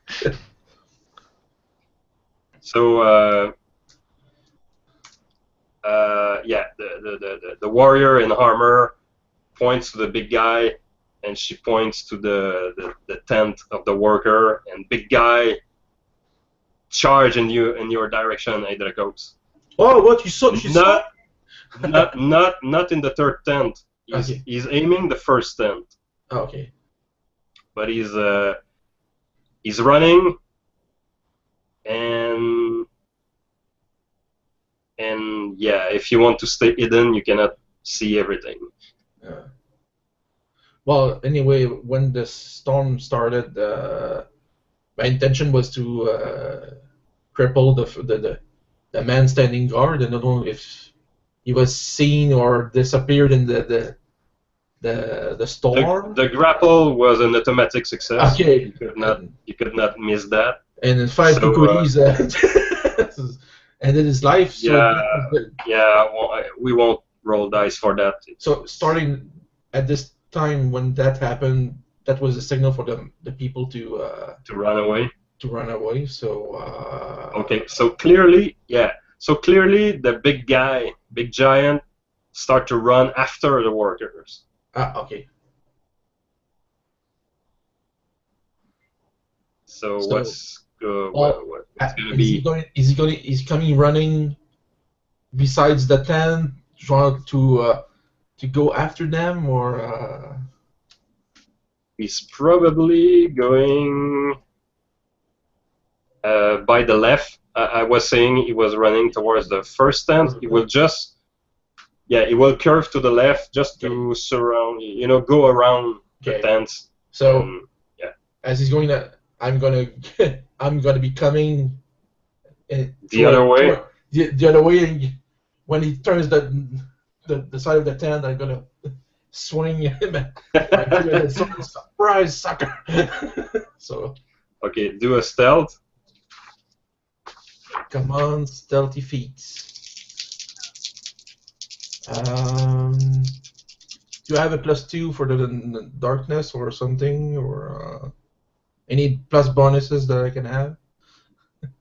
Well, the noise is a storm. This dude have night vision, so. Oh, okay. You will not have a bonus for the darkness. But the sand, no, no. Oh, sorry. Yeah, it's a straight up roll. Your skill versus his perception. There you go. So I have it at 0. I see your roll. It's look good. It's better than yours. Looks good. It's good. So yeah, you have a free shot on him. He's not expecting a guy with a weapon to suck him like sucker. He's not expecting that. No. So swing we shall, and maybe hurt you I will. Yeah, it's a free shot. I won't roll defense. To end it.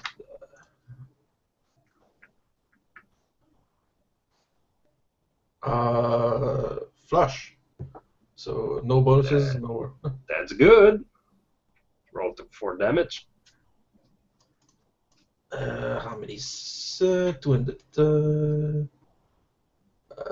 Great sword. Yes, it was 3 dice plus 3. Don't be shy. 15. 15. 15 of cutting damage. Okay, from that I remove 6. That leaves 9. Multiply by 1.5 because it's cutting. Well, that's a bad news for him. Bad news. Bad surprise, sucker. 13.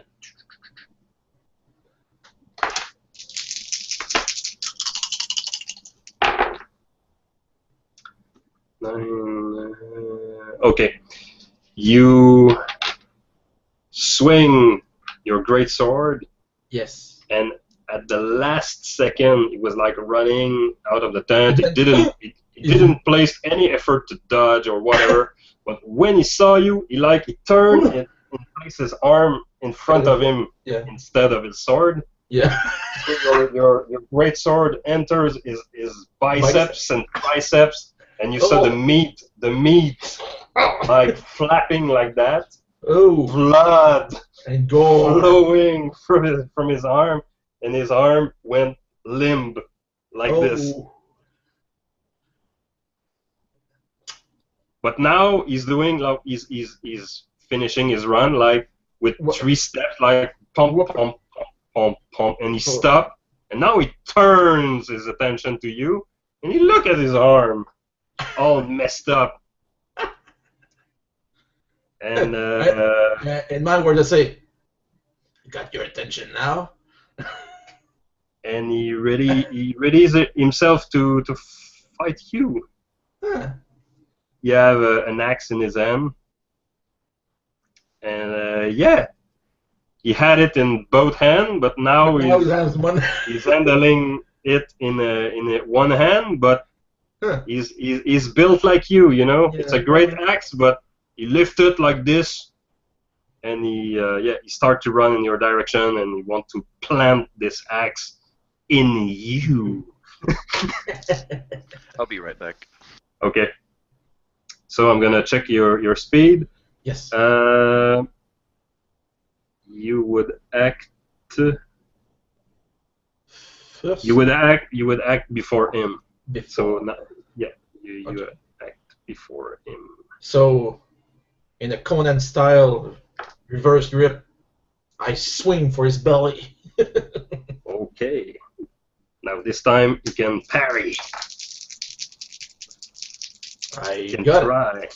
He tries. He doesn't look. Yeah, I'm gonna roll with dice stream.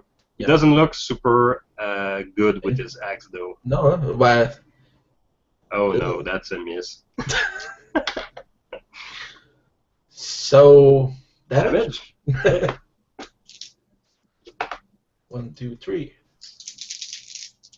Roll. And I believe 10, 14. 14. Okay. 14 minus 6. Multiply by 1.5. That's 12. So he's at -2. Oh. But you will laugh your ass off. Okay. You swing, and he misses parry, and your blade goes into his right arm. No! Seriously? I rolled every time. So I kind of randomly. My blade went up instead. Yeah. So you smashed you cut his right arm, and this time the arm fly away. So he's like, and he have one. His left arm is limb, and now you chopped up his right arm. So the hand axe, the great axe, fall into the ground like, and he looked like surprised. in my head, I'm going, you dumb. And you know what? Yeah. It charged you and headbutt you in the face.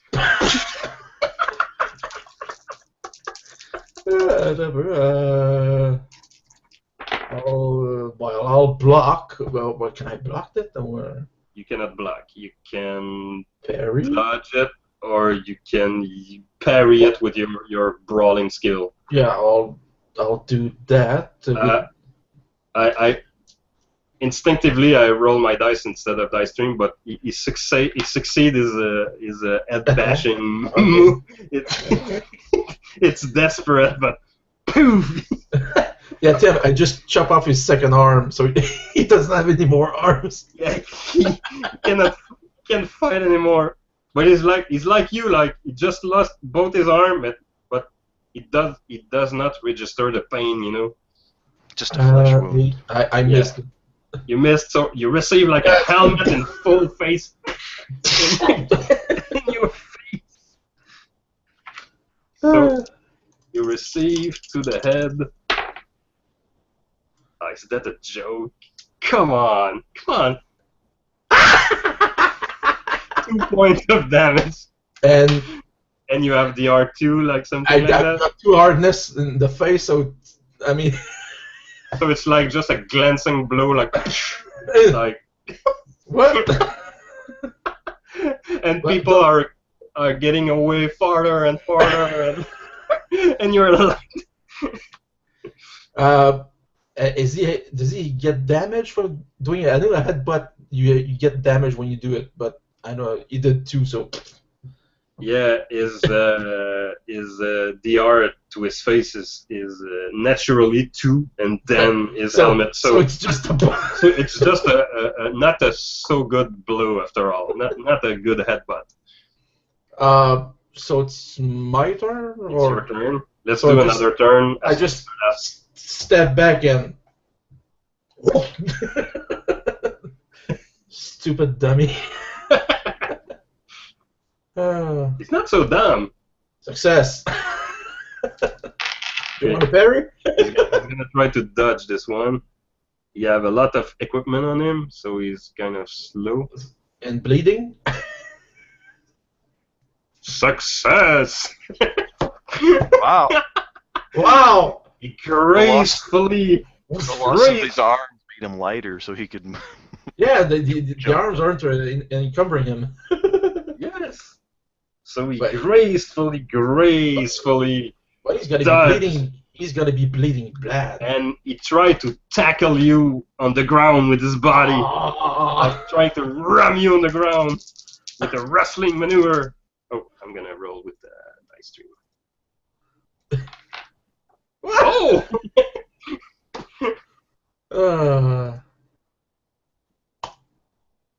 9. I need a 9.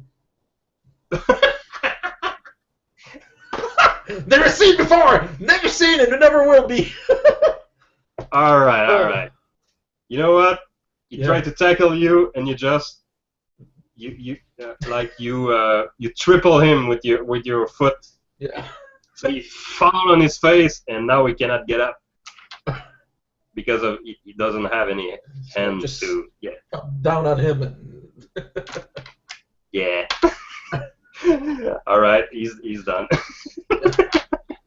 It's a bloody mess, but I had to do it. let's say I'm gonna roll 1 dice. Okay. So it takes you 2 turns. He's a heavy guy. Like to plant the sword and then struggle like to kill him. Like. Meanwhile, the young blonde girl waved her hand over the tent in the storm, the twister, and there's something appearing in the storm.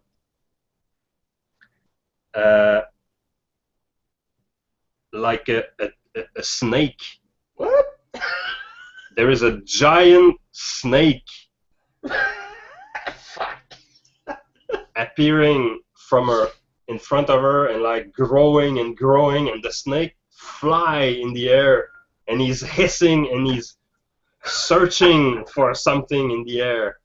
Oh, yeah. I'm still just focused because I can move it. It's what, 10 feet in diameter? Is that what it was? Is that what It you said was, it was? you took radius 2, so it's like on the width 3 yards by 3. Okay, so yeah, it's not 9 feet. Yeah, so I can move it that far each second. So I'm just gonna be moving it over top of the entire tent, and then I'm just floating backwards. Okay. So I'm gonna roll another HT roll for the tent. It's a miss. So the tent fly into the air and spill her guts everywhere. The heavy alchemical bath is still there. It's too heavy to be lifted by strong wind, even so. But I was just hoping to suck all the juice out of it. You pretty much did that. Yeah. You pretty much did that. On the guy. But now there is a giant snake in the air, and at one point you look into his eyes, and the snake look at you like, and maybe he will strike you. He's doing another pass, another turn, and he will try to have a bite at you. As he's coming around, can I pull the tornado towards him? See if it'll catch him? Is he close enough to it? Yes. Can you roll will? Yeah. Because there's a flying giant snake coming at you. I have a will of 14. I roll a 13. 13? Yeah. I 6, 6, and a 1. So you have it by 1? Yeah. Okay. So the snake is coming very fast in your direction. You try to steer your tornado into his direction, but the tornado is like very slow to move, and okay. It has a life of its own. But as the giant snake comes towards you and opens his mouth, you go like this. But at the last second, you see like through the snake. So the snake go just pass through you and continue.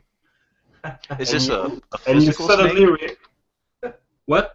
Is it like a physical snake or a spiritual snake, or what is it? Neither. Is it energy? Is it?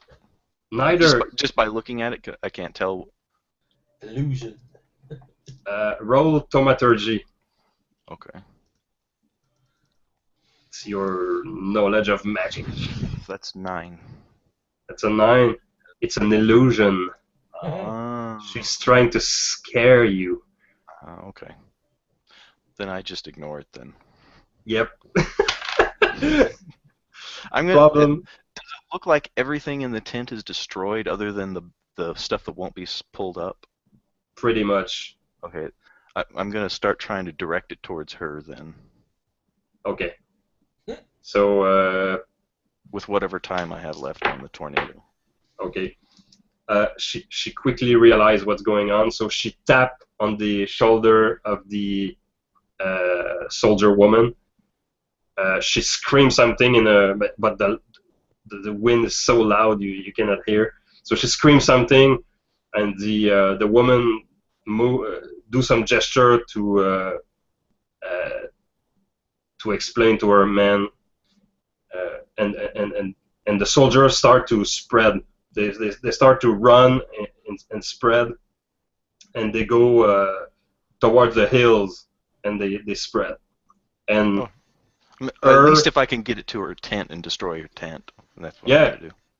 Yeah, they react instantly. They recoil. They're running away. The blonde girl is doing like full run, but the other one is like moving backward very slowly, and she carefully judged the twister, the funnel, and she's not so scared. Okay, well, with whatever time I have left, I'm just going to run it over her tent and destroy everything she has in there. Excellent. While I'm floating backwards up towards the hill. my spell's just about ready to end, probably. Okay. After 1 minute, you pretty much destroyed half the soldiers' tent, and now the magic start to fade. You can invest points to keep it alive. And I'm just gonna let all the acid and everything fall down and destroy whatever it's over top of. okay. Once you have done that, all the soldiers are very far away and back. And the first move the soldier lady does is lift her weapon like that, and she scream, "Kill them all!" And all the soldiers start to run down the hills, and they will butcher every workers that were there. You see them like coming into a wave. Well, there's casualties in every war. Yes. The act of killing Dum Dum, how long did that take? It took two turns. 2 turns, which is To make sure it was permanent. Yeah. Then he's still alive, but he's bleeding out, and there's nothing nobody can do. Good. So you can just leave him there, and because between this chaos, I wanted to go down towards the group of tent, the cross tent. Yep. Go inside and see what's inside and kill anyone that I need to kill in there. So if I confront guards, I'll kill guards. But if you see slaves, I'd say get the fuck out. So you come in the tents in question. Yeah. And you see scared worker working very fast, like this, like run, run to the hills over there, now. Well, intimidate. You could roll leadership to have a good reaction with these people. Yeah. I was about to roll a reaction roll, but in some circumstances you can roll a skill. Well, roll a bit of leadership is I missed it. I think yes, I missed it by 2. Just 2. Missed by 2. Yeah. Okay. That will succeed, but it will take a little bit time. So you're like in front of them screaming, and they don't know what to do, what to expect. So, and then 2 guards enter the tent and see you. Well, the first one dies. And that's it. Run! So checking initiative, you have initiative on the turn sequence. You have a better turn sequence than these soldiers. So yeah, you want to do something? Drop him in 2? You can try.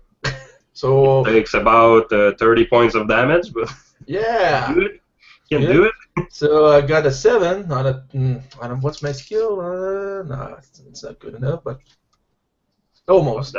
That won't be a critical. No. Need, a triple 1. An 8. Is it good? An 8. Yes. First one, parry your blow. Since your weapon is a heavy weapon,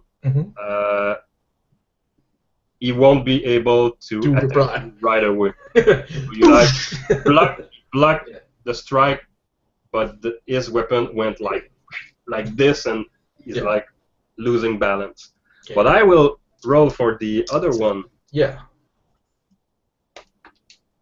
So that's a success. Yep. You succeed. Oh, okay. So it's a 5 points of cutting in the groin. The groin area. Leave my groins alone. It's a random shot. Yeah, right. So in the groin you have 2 points of DR. So 5 points minus 2, that's 3. That's cutting. You receive 4 points, 5 points of damage to your groin area. I need a better armor. It doesn't mean Mr. Pee-Pee. It just means this area. It's close. Need an armor for Mr. Pee-Pee. Might might be a good time to also sold you a cock piece, for your armor. Something more resistant than pants. Something with cords and breastplate. All right, so you strike. You've been striked. It's your turn. So I'll strike my aggressor. Yes. Success. Oh, yes, did I miss or success? So that's a miss. Yes, I missed. And I keep calling to the puppy-eyed slave to get the fuck out. And that's when they do it. Do I see when the tree? when they see that you are fighting for them. Do I see the three things that? Yes. It's 3 stone golem-like in various Stage. advanced stage of progress. But they are not into alchemical bats. They're just like dry. Okay. So it's your turn. You attack me. It was good. You need to roll damage. Oh, yeah. That. Oh crap. That's 12, 15. 15. Okay, he's down. Wherever you touched him, he's down. Well, how does it look? Up to the elbow. All right. The worker leave their tool there and start to run by the back. Their flap of back thing. Do Phaedros do something? Is the physical forms start to come back? I'm just back where I started from, so I pick up the stuff that I dropped, like my trident and everything. Okay. And I'm just looking to see where everyone in my group is at. You see behind a tent a pool of blood, and you see a guy missing his right arm, trying to crawl crawl on the ground, and you can see a jet of blood coming out of his neck. He's still alive, but he can do nothing. Yeah, he can do nothing. He rolls on the floor, and it's a mess. Well, I'm just looking for anyone else that I recognize. And of course, in the campment, you see at least a dozen workers being cut and impaled and destroyed, and this warrior lady with the blonde are looking into the hills, and I would ask you to roll for stealth, maybe, if you want to hide. Okay. I don't have stealth, so that's going to be Dex -4. -5, since it's an average skill. Okay. But what about for darkness or anything? Darkness and distance, do I get anything? Darkness would count with the warrior woman, not the elf. Okay. How do you know she's an elf? So I rolled a 7. 7 total. 7. Okay. 2, 4, and a 1. Okay, so pretty much the elf pointed to your direction, and the warrior lady start to run up the hills, maybe doing a great detour. Okay. Yeah, she's going into your direction. All right. Well, I'm gonna followed by the elf. I'm gonna start casting lightning. What? I'm I'm gonna hold it, and I'm just gonna strengthen it as she's coming towards me. Oh, that's going to be good. You can feel the anticipation. Yeah, so once again, I start wrapping my hands around each other, except instead of wind, there's like sparks of electricity jumping off of each other. Oh boy. My hands pull back like this, and there's like this glowing ball of energy between my fingers that I'm just holding there. Hadouken! Yeah. Hadouken! Oh god. That would be awesome if I let that wording phrase to be the casting Hey, enchantment. hey, next game we could do a Street Fighter game. Yeah. Good make Street Fighters. Are you doing the basic one, the lightning? Yeah. No, Yeah. exploding lightning. Oh. Okay, it's gonna cost you. You can invest in it twice your majory level by second for 3 seconds. You could go as high as that. You have plenty of time to cast it any way you want. And it's 2 points per majory. Twice your majory if you want. You don't need to go round. as high. Yeah. Yeah, I'm gonna go twice. Twice, so that's 4 points. 3 times. Or No, just 1 I second. can't. Just gonna do. I don't have that much left. I only have 7 left. Okay. So I'm gonna do 2. I'm gonna do it twice the first second. Then the next one I'm just gonna do once. So that'll be 6. Okay. So that'd be 6. Okay. So still 6 points represent. Let's see. 3 die minus 3. Burning damage. 3 times minus 3. Oh, minus 3. Yeah, it's one die minus 1 per 2 points of energy. So, Oh, okay. I thought it was that much per point. Okay. So you have this shotgun ready.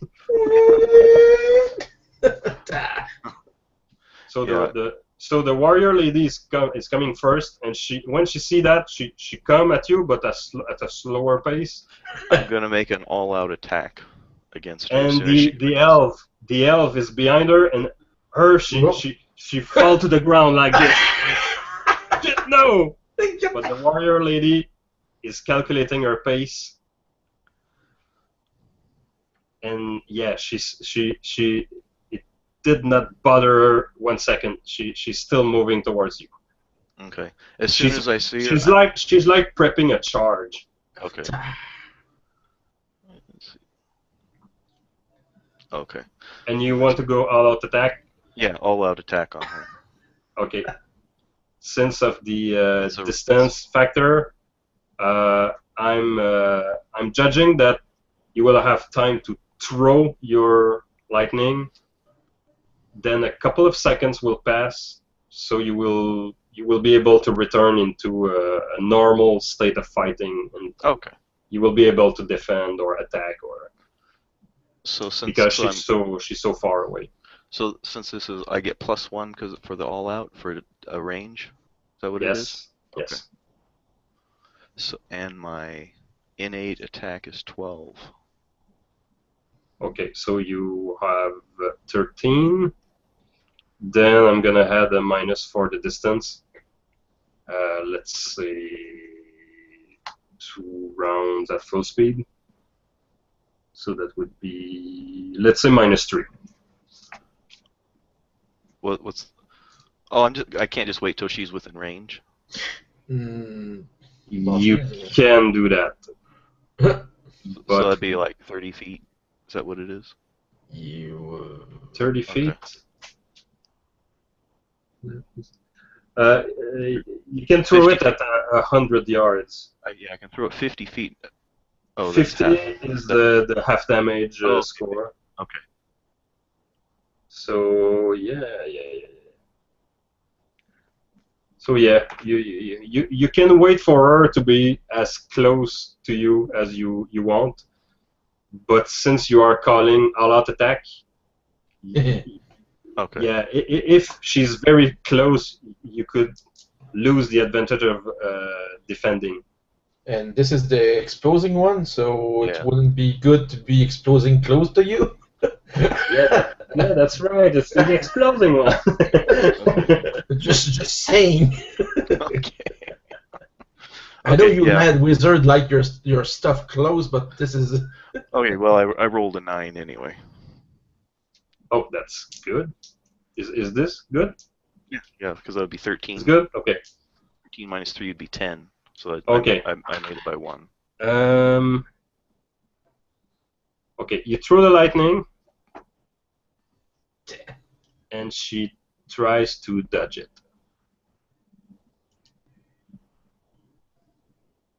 And not. Oh god. Okay, so you roll 3 die minus 3. Okay.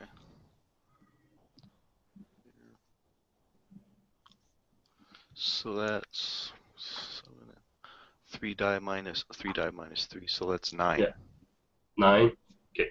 9. 9. I should have just done the regular lightning. Okay, she takes 7 points of damage. Still. Burning. Yeah, I should have There done is the an reg- explosion. On contact, there is an explosion. Since she continued to walk and the elf just fell on the ground, the elf is outside the blast. Every yard, your damage is divided by 3. So it goes like boom. Okay. And in the explosion of lightning, you suddenly see her helmet goes like this, and she starts to run after you with her weapon, like in a martial position. So she run, and you. You pretty much have to quickly decide how do you want to deal. I'm going to pull my trident up, and I'm going to brace for her impact. Okay. So I'm just going to try to position my trident up so that she tries to run into it. Okay. So in the range, when she finally is in the range, you have your trident and she have her long weapon also. So both of you have like a 1 yard reach, maybe more. Okay, what is she attacking with? She's attacking with an Anorenian version of a Naginata. So What is that? It's a spear with a blade over it. So she's very fast. So she acts first. So I'm gonna roll her attack, and of course you can roll parry to parry with your trident. Nope, I didn't parry. Oh. That's a 6. No, that's a 7. Well, that's good. Oh, I should have done the regular lightning. It would have done a lot more damage. So probably you have your spear like this, and just before entering into your space, she just, with her weapon, just pushed a little bit like this, your trident, and then bang! Then the slide her weapon on yours and the reach for you. So that's that will be a 6 impaling. Okay.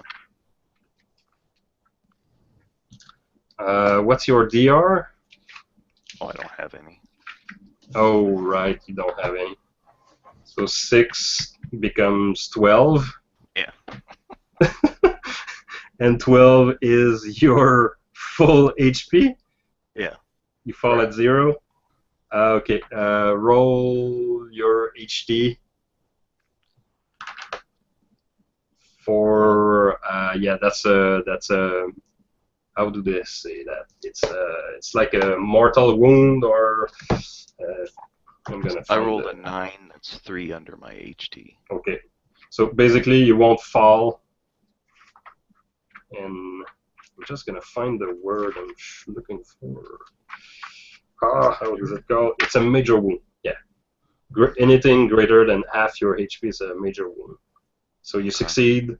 You're not knocked down and stunned. Now you're at -4 to all your attack.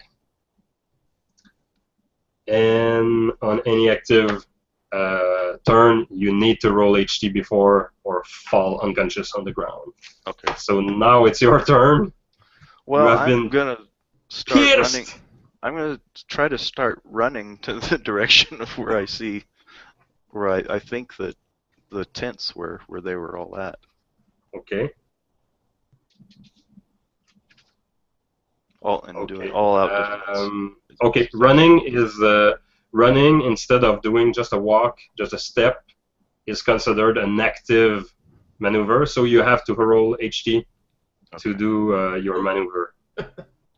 So that's 7, 8, 9, 10. That's 2 under my HT. Okay, so you're able to hold on, stay awake, and you start to run. Your speed is at. My base speed is 5.25. Yeah. Base move is 5. Base move is 5. And yeah, you have. Yeah, you. Here's the thing. In your equipment, you have a lot of stuff, and there is a complete wardrobe weighing 20 pounds. That removes you 1 point of speed in your encumbrance. So, of course, I'm not taking account into that, okay? So you have a full move. You don't have a wardrobe in your. It's a wardrobe. Insane. Well, I was wearing it. Yeah, I figured. Oh, he was meaning like a cloak, not a full wardrobe. So yeah, I don't take account. So yeah, your full move is 5. So yeah, she's not running after you. She's readying another weapon. Okay. I suppose you continue to run. Yeah, I'm gonna run towards the tent that I saw them in before. Okay, roll another HT. Ooh, that's a 6. It's a 6. Okay. So you continue your effort running. You're now 10 yards away. Okay. So she used her first action to ready a large knife, and now she's throwing the knife at. Fish kebab. So that's. So you're 10 yards away, so that's -4. -4, let's give her a skill of 12. And she missed by 3! So you see this big Bowie knife passing by you. Idricus! just be where he's at. Where are you? Okay, so the scene is this: you're fighting this Minari soldier in the tent, but you're now outside the tent. In front of the tent. You see behind the Minari, the Severian over there. Yeah. You see Phaedros coming your way, and behind her, 10 yards away, you see a woman in full battle armor running towards him. Here! You never seen a man in such a danger. Fool! So yeah, it's. I'm gonna give you a turns order, okay? Yeah. Okay, let's see. Duela Daki is first. Second will be Eidericos. Phaedros will be third, and the rest is 4. So number 1 is Daki, Dalagi Daki. She just run after you guys. So, Edekos, you have this guy in front of you.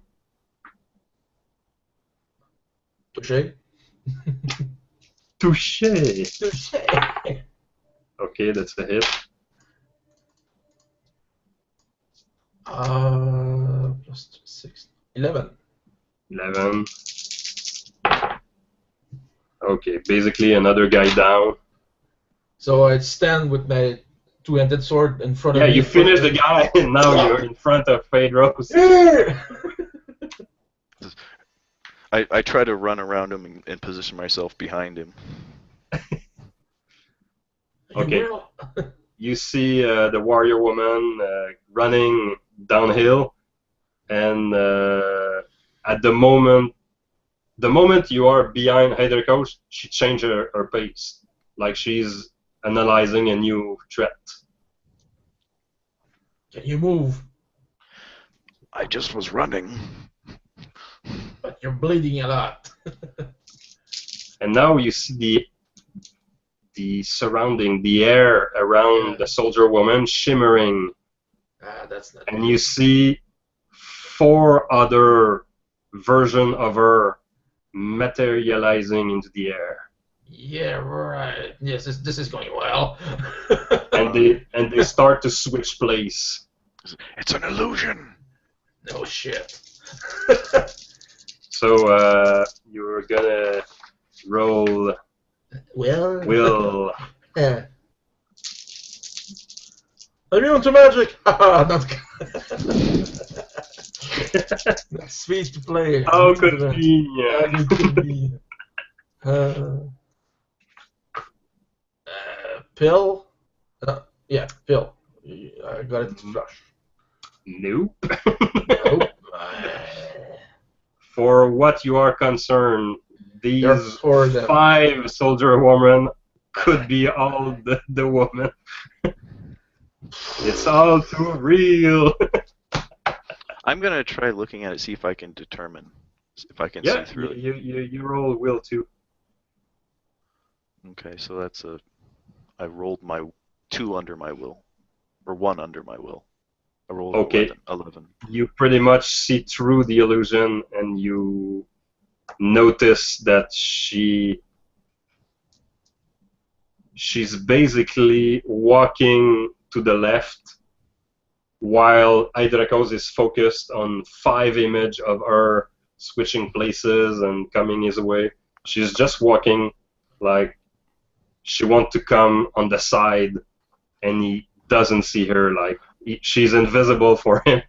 I'm just gonna yell it, to the left! And you look at to the left, and you don't see anything to your left. As soon as it's my turn, I'm gonna try to throw my dagger at her, just to show him where she's at. Okay. I'm not expecting it to get through her armor. So, Fred. Yes. 5 of these women, 2 are charging you right now. What are you doing? The best thing I can do is. One is coming with her lance in the air, and the other one, the lance is underneath. I had the plan before this is going to hell, but since we're in front of the big tent, my move is going to be to grab Phaedros and back into the tent where the stone men are, to have. Okay. Since there are more numbers, than it's to have more room, less room for them to corner me. So. Okay. So that's pretty much my move, to move back into. Will you dodge? Will you parry? You can dodge. only parry 1. Yeah. And I can dodge too? No.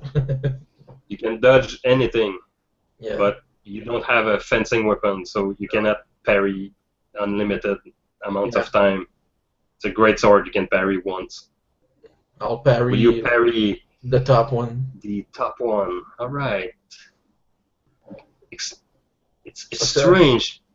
It's a success. You parry the blade, and you hear the ping, and you feel resistance. But you see the other coming from below. This is gonna smart. Roll the dodge.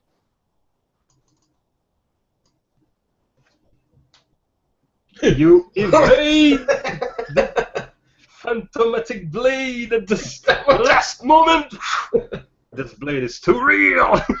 It's too real. And this is an illusion. My ass. Duel Aridaki spend her turn to do a slash in the tent to continue to come to the side of Hydricos. So Phaedros, you see the slash in you see she's entering the tent, and from the look of the slash she done, her weapon must be like sharp, like so sharp. She must be like fanatic about it. It's in pristine condition, and Hydricos don't see that. It's like masked. The illusion is covering his senses. Okay. So she's not in the position to attack now. So it's your turn, Phaedros. I don't really have any first aid, but can I try to staunch my bleeding? A first aid would take a minute. Oh, a minute? Oh, okay. Yeah. I'm just gonna throw the dagger at her to show him where, because I said I'm gonna throw my dagger where she's at. Okay.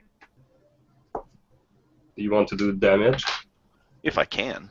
Okay. But I mean, I doubt it's gonna get through her armor. Okay. A tree is a tree. Yeah, I misses anyway, but it's in that direction. Indeed. Yes. If you hit her in the eye, you never know. It doesn't hit her. Okay. So going back to her, she's doing a move towards Hydricos, and she is attacking him.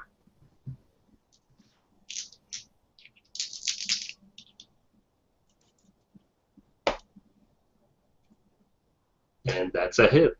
And Hydricos cannot dodge unless, of course, you're probably not passive. You're probably saying to Hydricos a warning. Yeah, I was shouting, to the left, to the left!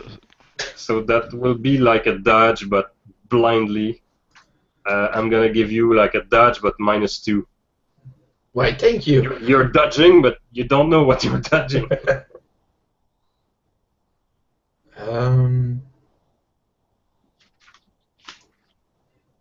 Man. No. Okay.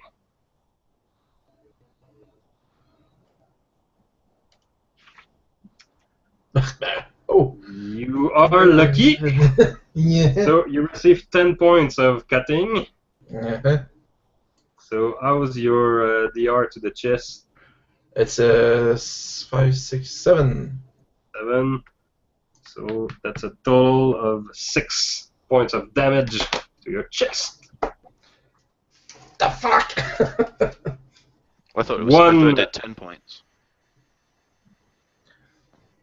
Yeah, it's 10 points. 10. Yeah. They need 7 minus- points of D8. Yeah, I removed the DR to Fred, but then I multiplied that damage. Oh, okay.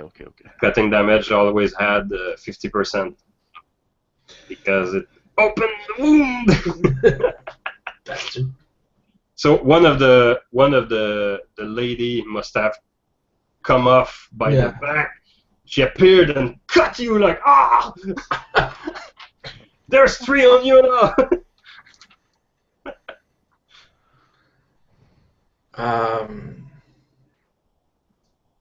Yeah, it's your turn. It's my turn. Yep. This is a losing scenario.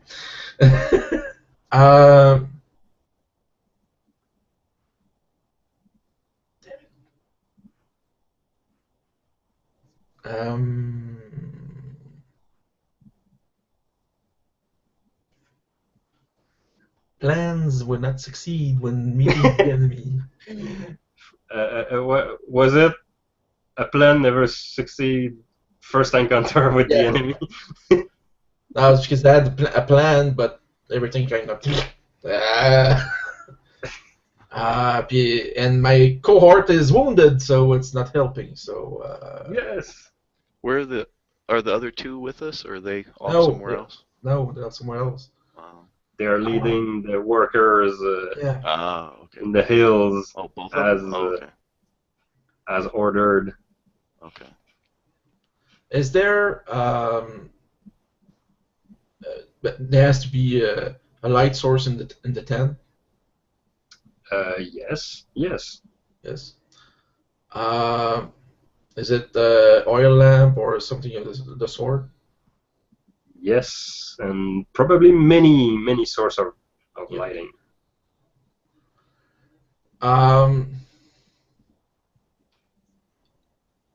So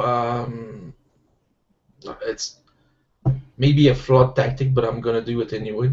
So I scream to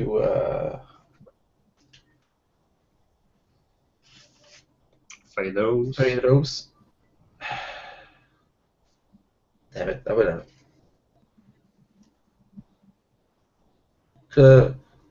I'll say to him, close your eyes. Okay. I close my eyes. And with my hand, I take the small pouch of powder and I throw it at one of the light source. So it's gonna make a. It's a D6 of It's a D6 of explosion. So to All right. do Like an a explosion and at the same time catch fire to the tent. So it's gonna. So, of course, if you had all the time in the world to To know what's going carefully on. aim your throw into a lamp perfectly, that would be great. But it's not a time like that. Roll me a throwing roll -1. Come on, lucky die. I would like to use the keg, but the keg is too close to us. it's still up to 11 dice of damage. It's a bit too much for now. Throwing. Okay, roll. Success. A great success. It's a bullseye, and the bag explode on impact. And yeah, you can roll. Damage. Well, roll. 3. 3. Okay. It creates a big bang in a part of the tent, but 1 yard after that, it's already 1 point of damage, and then after it's 0. So it creates a localized bang, not hurting anybody in particular, but it creates a shockwave into the air, and you can see 3 Weaver. the 3 ladies, like the image going like this. And I'm gonna give you another chance to roll your willpower against the spell. Does he get a bonus for that? Seeing that? You get another chance. Oh, okay. Your roll. Looks awesome. Well, to your right, there's one who is not wavering, and she's coming at you like this. But Phaedros have an action before her. But you told Phaedros to close his eyes. Oh well, once the explosion goes off, I open my eyes. Yes. Okay. And you see like she's about to kill your friend with one move. She was invisible 2 seconds ago. Magic. She's about to. Yeah. You may have the one chance to save your buddy. I'm gonna, with my trident, two-handed, I'm gonna do an all-out attack on her. Oh yeah. Do you take the damage bonus or the attack bonus? The damage bonus. Damage bonus. Oh yeah. So, I rolled 10. That's exactly what my skill is. Oh, okay. Oh, She will, yeah, 10. she will just roll dodge. She have equipment on her, so it's a miss. Yeah. So you succeed. So I add 4 to it. Is that what it was? 2. I think it's 2. 3. 3, 3. But, And I'm doing it two-handed, so that's +2. yeah.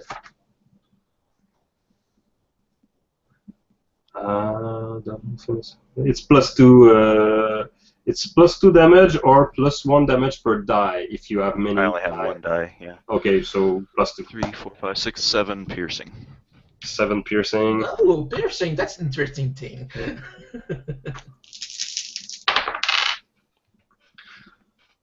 Oh my god.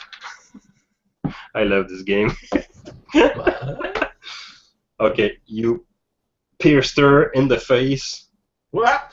The face! So it was 6 points of piercing damage? There's 7 points of piercing. 7. Okay. So I'm removing a certain amount. And Helmet? and her helmet comes off. Okay. And I have to make a hit. And Do I have to make an HT roll? yes, you do. Yes, you do. So 6, 7, 8, 9, 10. That's 2 under my HT. Okay. Piercing damage. So your move is legit.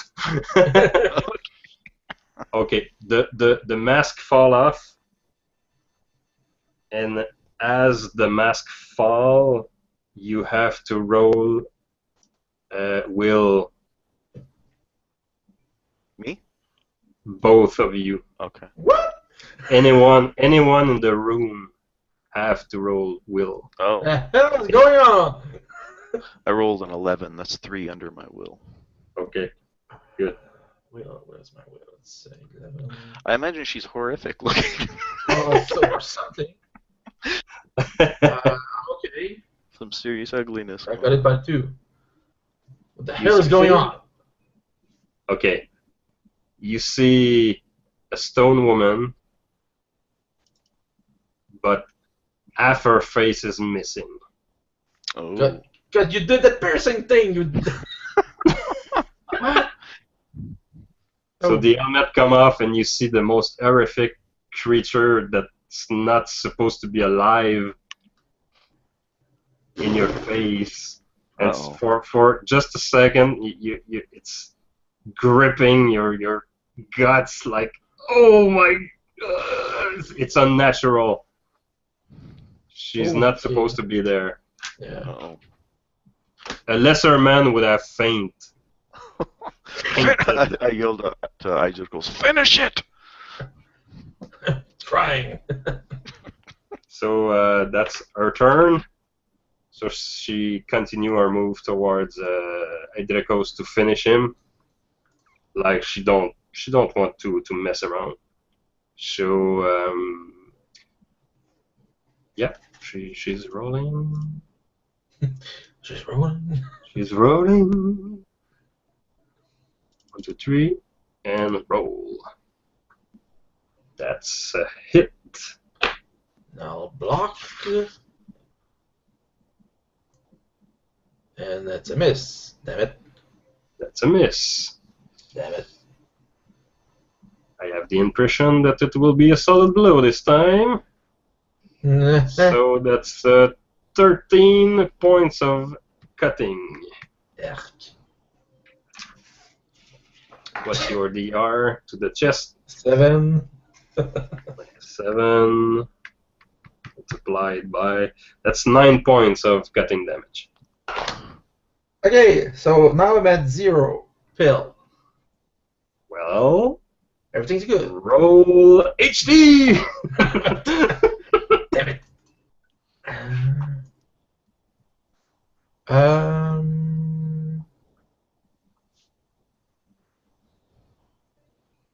HD 13. Roll. Good. Good. Alright. You flinched, but... You did a grimace, a grin. Damn You're it. trying to stay awake Sacrament. as blood is flowing from your chest. You probably have a strap of your armor that has been cut. Now your wound is like open, and it's your turn, Adricos. It's your My turn. turn.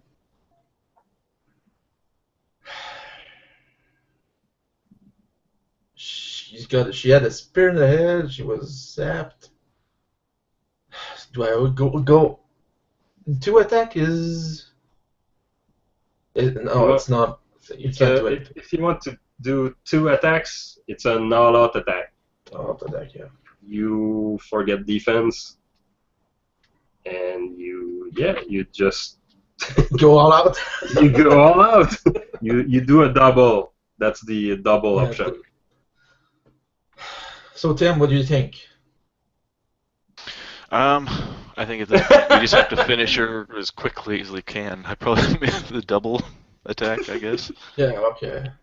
If I die, it's your fault, okay? Well, we're both dead. Okay, here we go.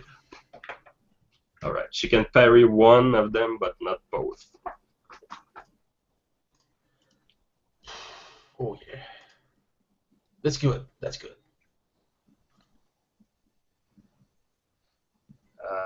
That's success. So she parried the first one. Second one, she must dodge. Success!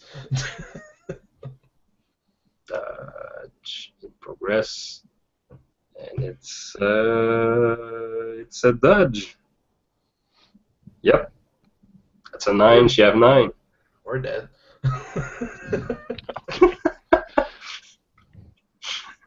Tim. Okay, I'm gonna use my last point of what was it? Was it FP? Fatigue. Fatigue. I'm going to cast a water jet at her face. Okay. So that's 1 turn to cast the spell, and you can throw it on your next turn, right? Okay. Yeah. Okay. Falling to 0 in fatigue point, you can start to borrow hit points. Yeah, For I don't have any fatigue of those either. Oh! That's the problem. Well, let's begin by rolling a HT roll. Okay. Let's begin with that. 9. That's 9. Okay, so you 4. can do your casting. That's the good news. Okay. So roll your spell, water jet. Water jet is 13. And I rolled a 13. That's good. So you cast a spell, the water is coming in your hands, and you start forming the ball, and the ball is there. You can throw it on your next turn. Yeah. So, Fred. Yeah. You did an all-out attack. Yeah. And you did a blocked and you double. dodged, bitch. I dodge and I dodge and I parry. She is a legend. And you did great. You did really great.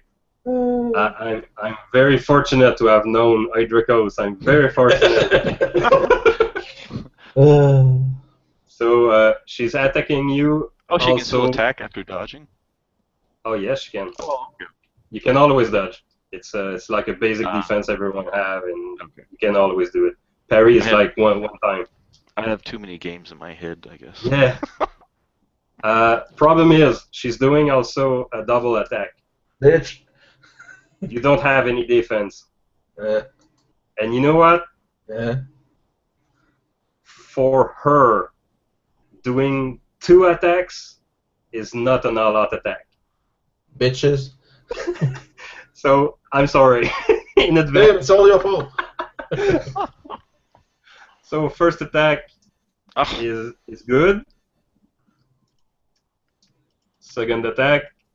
It's gonna be good, and I know it's. Second attack is good too. So she's doing like boom, boom, like two quick strike, and I'm sorry. So first damage is it's a 15. -7. -7. So that's a 12. Where are you at? -12. Okay, you're still good. Now the second strike. That's a 16. -7. -7. Total 14. Good thing you have a high threshold. Yeah, you don't feel pain.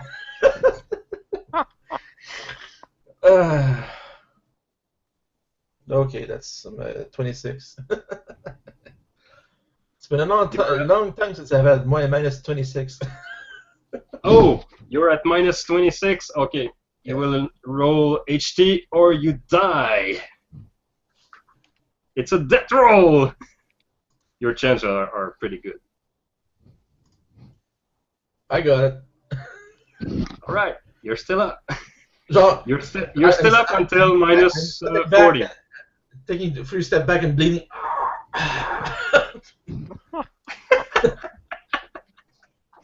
Okay, it's your turn, Fred. It's my turn. Yes. Oh.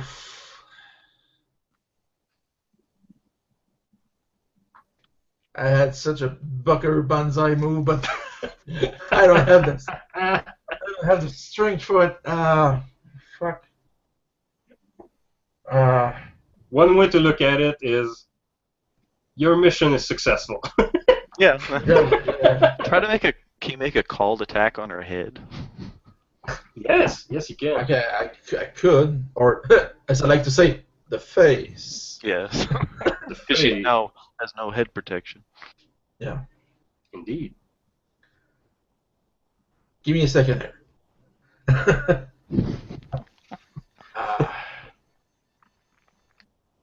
She's either gonna block it or dodge it. That's the. You're coming along with your water jet. If you wanted to delay till after my water jet. If I delay, she's gonna attack, right? Because she has a move before you, right? Does she has a move before him, yeah, right? Tim? What would Adricos do? That's my question.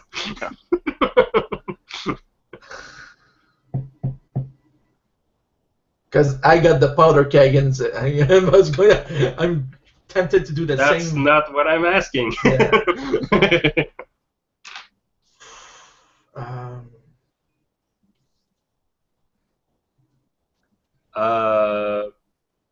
Maybe that would be a good time to test your bloodlust. You know, you have this adds minus 15. Yeah, okay, well, roll that. You want to stay idle for a round? Nah. Roll self-control or do something incredibly. Well, I think I failed. You failed. You fail indeed. You must kill that bitch anyway you want. So Are you from going the kamikaze? depths of my lungs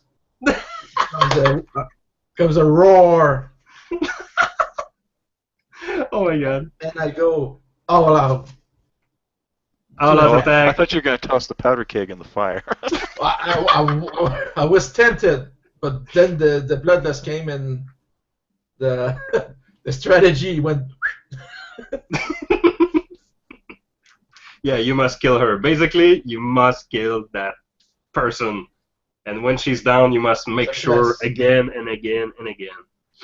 Success. So she will try Where is the powder keg anyway? Strap at my back. Okay. Yeah, you would need an action to ready it. So yeah, she failed the parry. By 1. 6, 9, 10. 10. Was that slashing? Yep. 10. Was that to the head? I'm not aiming because Oh, okay, you were. I don't have too much Yeah, drawback. that's self-control. No, that's not after self-control miss. She took a nasty hit to the chest, but she's well equipped in armor, so she can still fight. Second attack. Hit. This one she will have to dodge. Miss again! Die, bitch, die! Come on, don't give me nothing, give me something. Roll. Ah! Not. That's 10. 5, 6, 10. 10. Okay, 10. 10 slashing. Is slashing like 50% more? Is that what it is? Yes, yes. Okay. After the armor. The DR, yeah. Yeah. And piercing is Oh! 3 times. I have an HT roll to make. Oh! I spit on you. She is also into the negative zone. I spit on you. No, she don't need to roll. She will need to roll before doing something. Okay. But she's in the negative. And Okay. now, Now it's Phaedros with his. So let me make my HT roll. Yeah, just before doing something. Oh, I rolled 12. Oh no! That's my HT. Okay. If Hydrakos miss, you're both dead. So I consider this move of yours a dying move. So I'm allowing you to throw your spell, but then you fall unconscious onto the ground. Okay. Oh, I have to roll below my HT? or it. I matched my HT. 12. Oh, you matched. Oh, you okay, matched. you're Okay, fine. you're You're fine. fine. You're fine. Okay. I was thinking. So that is 6. 6. It's good. All she can do is dodge. Yeah. And she dodged. It's ninja. All right. So yeah, she's going to cut you, Fred. She make her HT roll. Yeah, she will roll HT, and then after that, she will try to Cut me. cut you Yeah, again. Again. Oh shit! Well, that's ugly. Oh, okay. We Huh. can stop rolling dice. So she tried to charge at you, and then you see her falter, and she put a knee to the ground, and she's like in a difficult position, and she's holding to her staff, trying to stay conscious. She cannot do her attack. So technically, it's your turn. Technically. Yeah. But if you want to try something on her, you will need to roll your HT2. How Well, he's already in bloodlust. If you succeed your HT, Mm-hmm. you could do something about it. I'm still in the bloodlust, so Yeah. You must do it. It's minus 15. It's driving your life this sad. And just like my friend Tim, pill. Flush. Okay. What are you doing? I raise. Oh, no, this is better. This is